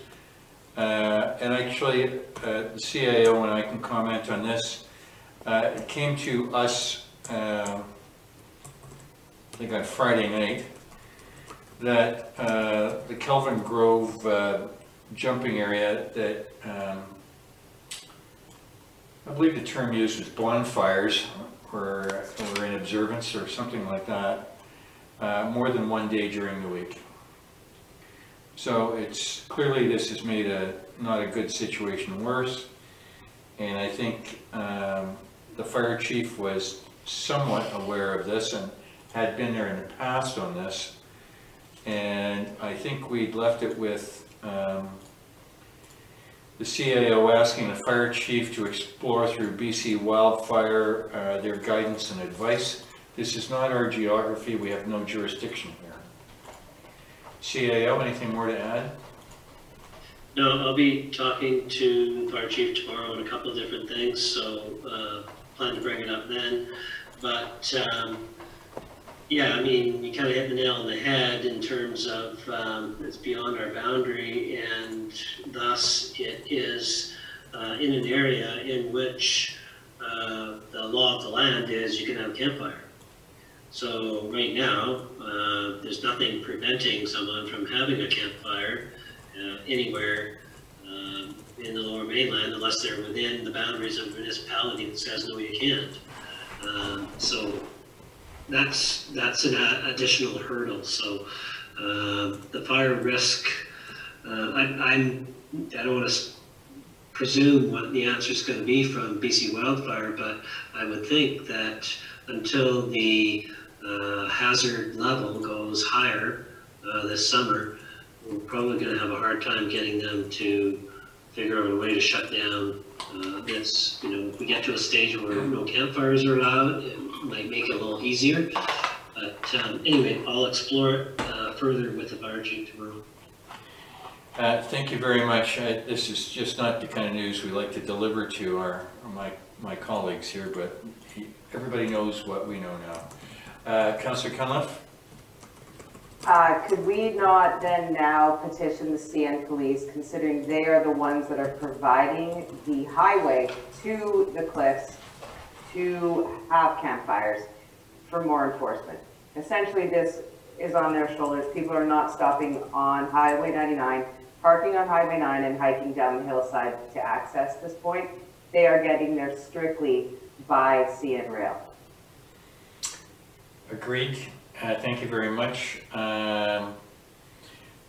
If I can answer for both the CAO and I, we do have a good relationship with the CN police. We haven't called on them in a long way because the weather over the past couple of weekends and this forecast went, well, I think it was up till a day ago, was not so great. I'm happy to make the call between now and Thursday if the CAO wants us to pull the full court press with CN on. I think on this one, Councillor Cunliffe, there's a finite number of hours and we have to send them at the right time. Agreed, but if we are now looking at wildfire hazard, then I believe the CN, they need to be held accountable. Thank you. All right, so CAO, why don't you put that in your mix too, and you and I'll chat before the next couple of days if you or I lob them a call. Yep. Thank you. All right, that brings us to resolutions, there being none. Councillor Barmier, get your throat ready. It is correspondence time, which we can find on page 139 of 164, and it is blessedly short.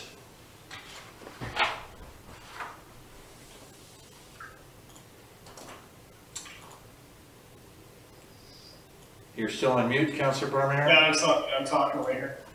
The first was from the District of Saanich, and I guess we could just mark it received, and Thank the you. Climate Action Committee might be able to integrate some of what's in here later down the road. Thank you. The next piece is from Mayor Rob Bragamoff of Port Moody. and I guess we mark that as received. Councilor Cunliffe, you may have had some additional comments to make here about this letter in terms of homelessness, or just leave that for now. Thank you very much, Councillor Barnett. Just before Councillor Cunliffe and anybody else goes in, Director or Mayor, depending on which chair he's sitting in that day, Vagramoff talks with the other Metro mayors and directors. This is a huge passion of his, and this is a theme his council concurs with him.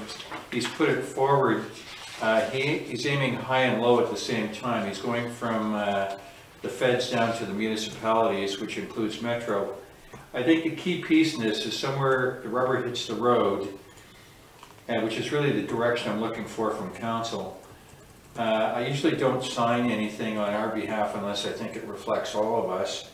And not to say that these two topics don't reflect all of us, but somewhere, and considering we're going to start budget talks for 2021 on Friday in Metro, the view of myself and many of the other mayors is that these issues are dealt with primarily through income tax dollars and not through property tax dollars.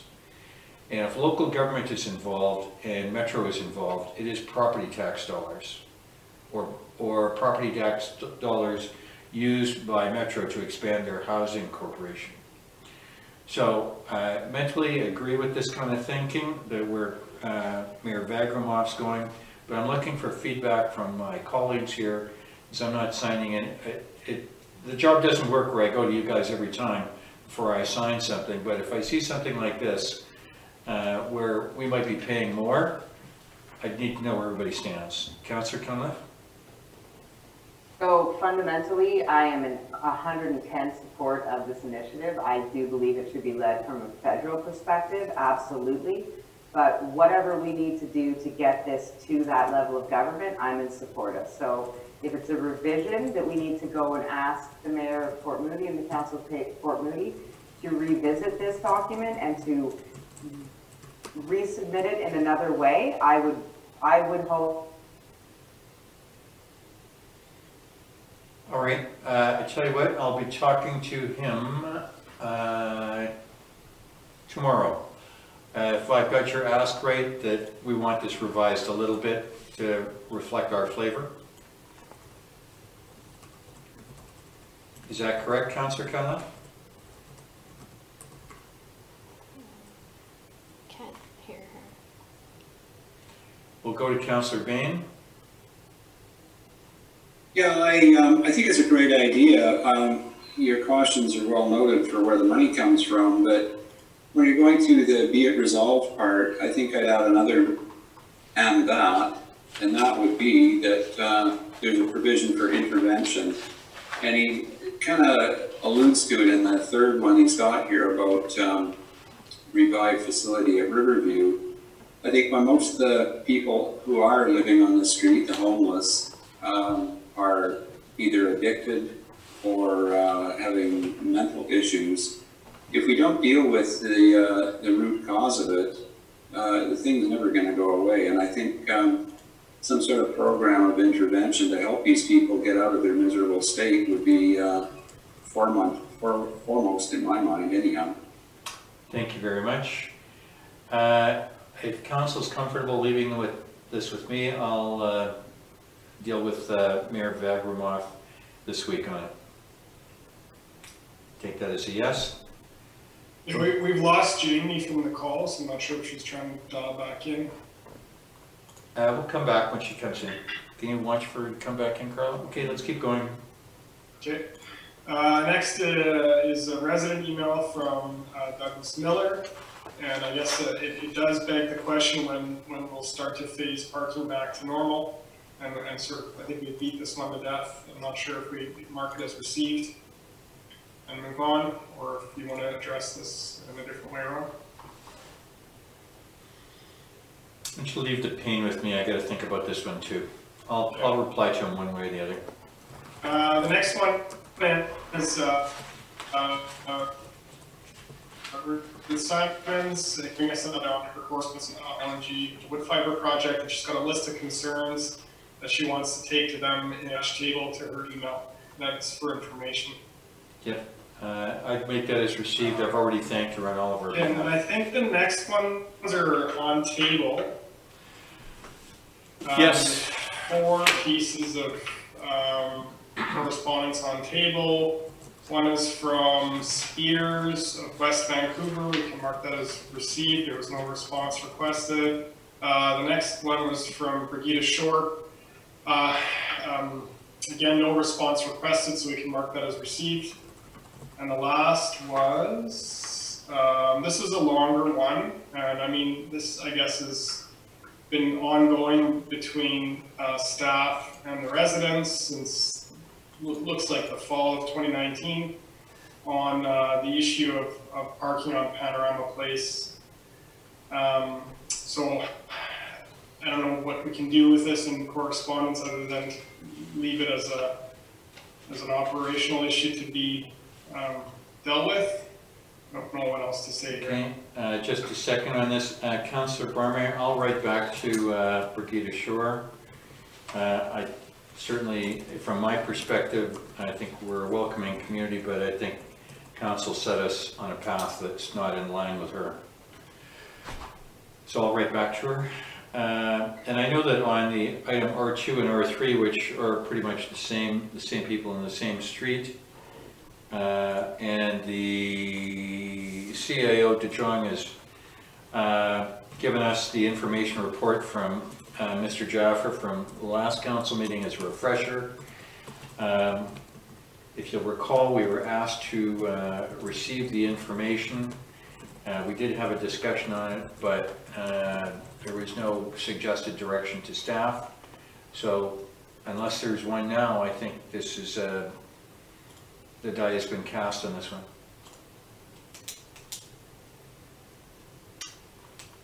Mr. De Jong, any comment?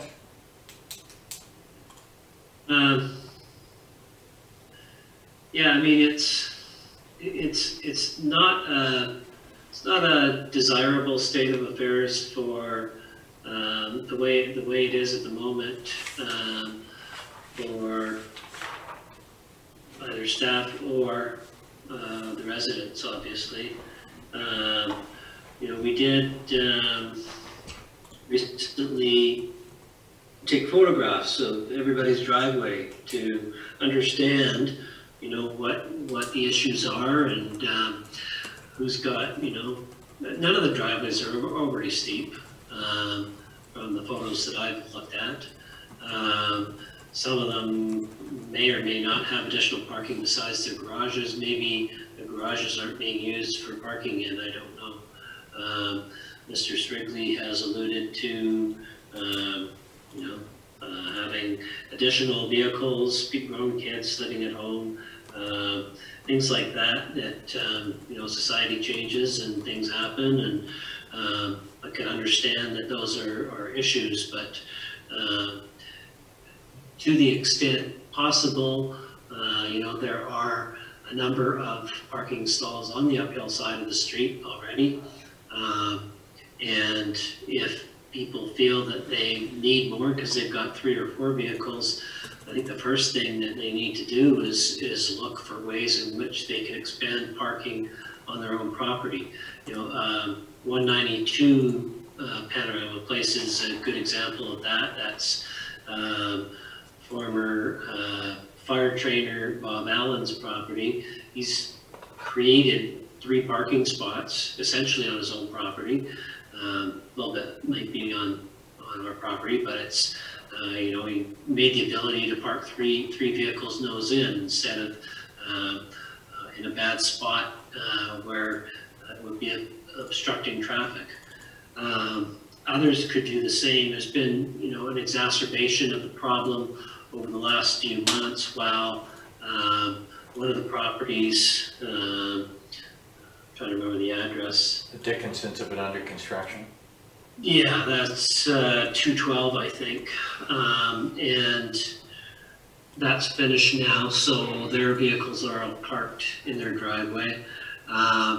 he alluded to us not having enforced against the contractors. The fact of the matter is we haven't really been enforcing against the residents either for the last while this has sort of been simmering and waiting to figure out if there's something we can do.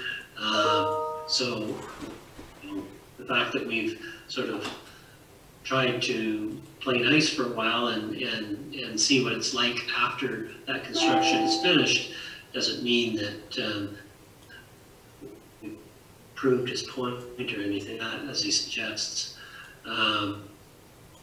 So it really, it comes down to a case of safety, ability for our trucks and emergency vehicles to easily pass through. There's no real alternative. I was trying to think, is there some way, if we capitulated to the residents and said, okay, fine, what would we need to do? Well, because we're talking about life safety, we would have to have every single resident sign an indemnification and waiver of liability in favor of the municipality, because if something happened and we couldn't, somebody couldn't get the fire truck through and somebody's house burned down as a result, we're going to get sued, and so they'd have to be liable. So that's just not going to happen. It doesn't happen in any other municipality. Rules of parking, rules of the road and parking are based on engineering principles, they're based on the TAC guidelines, and it is what it is. And in any other municipality, we wouldn't even be having this conversation. I guess the fact of the matter is it's been a different sort of state of affairs for many, many years. It doesn't mean that it's the state of affairs that ought to exist, waiting, rolling the dice until something bad happens as a result. So I think that, we've tried to listen, we've tried to see if there's some way to accommodate. I think that there perhaps might even be some additional signage that's warranted on the low side, between the first sort of corner. You sort of climb a hill and turn a little bit to the right. From there down, sometimes there's a vehicle parked right up there, and I think we need signage there, but that's something that we're looking further at. So we're not talking about removing signage.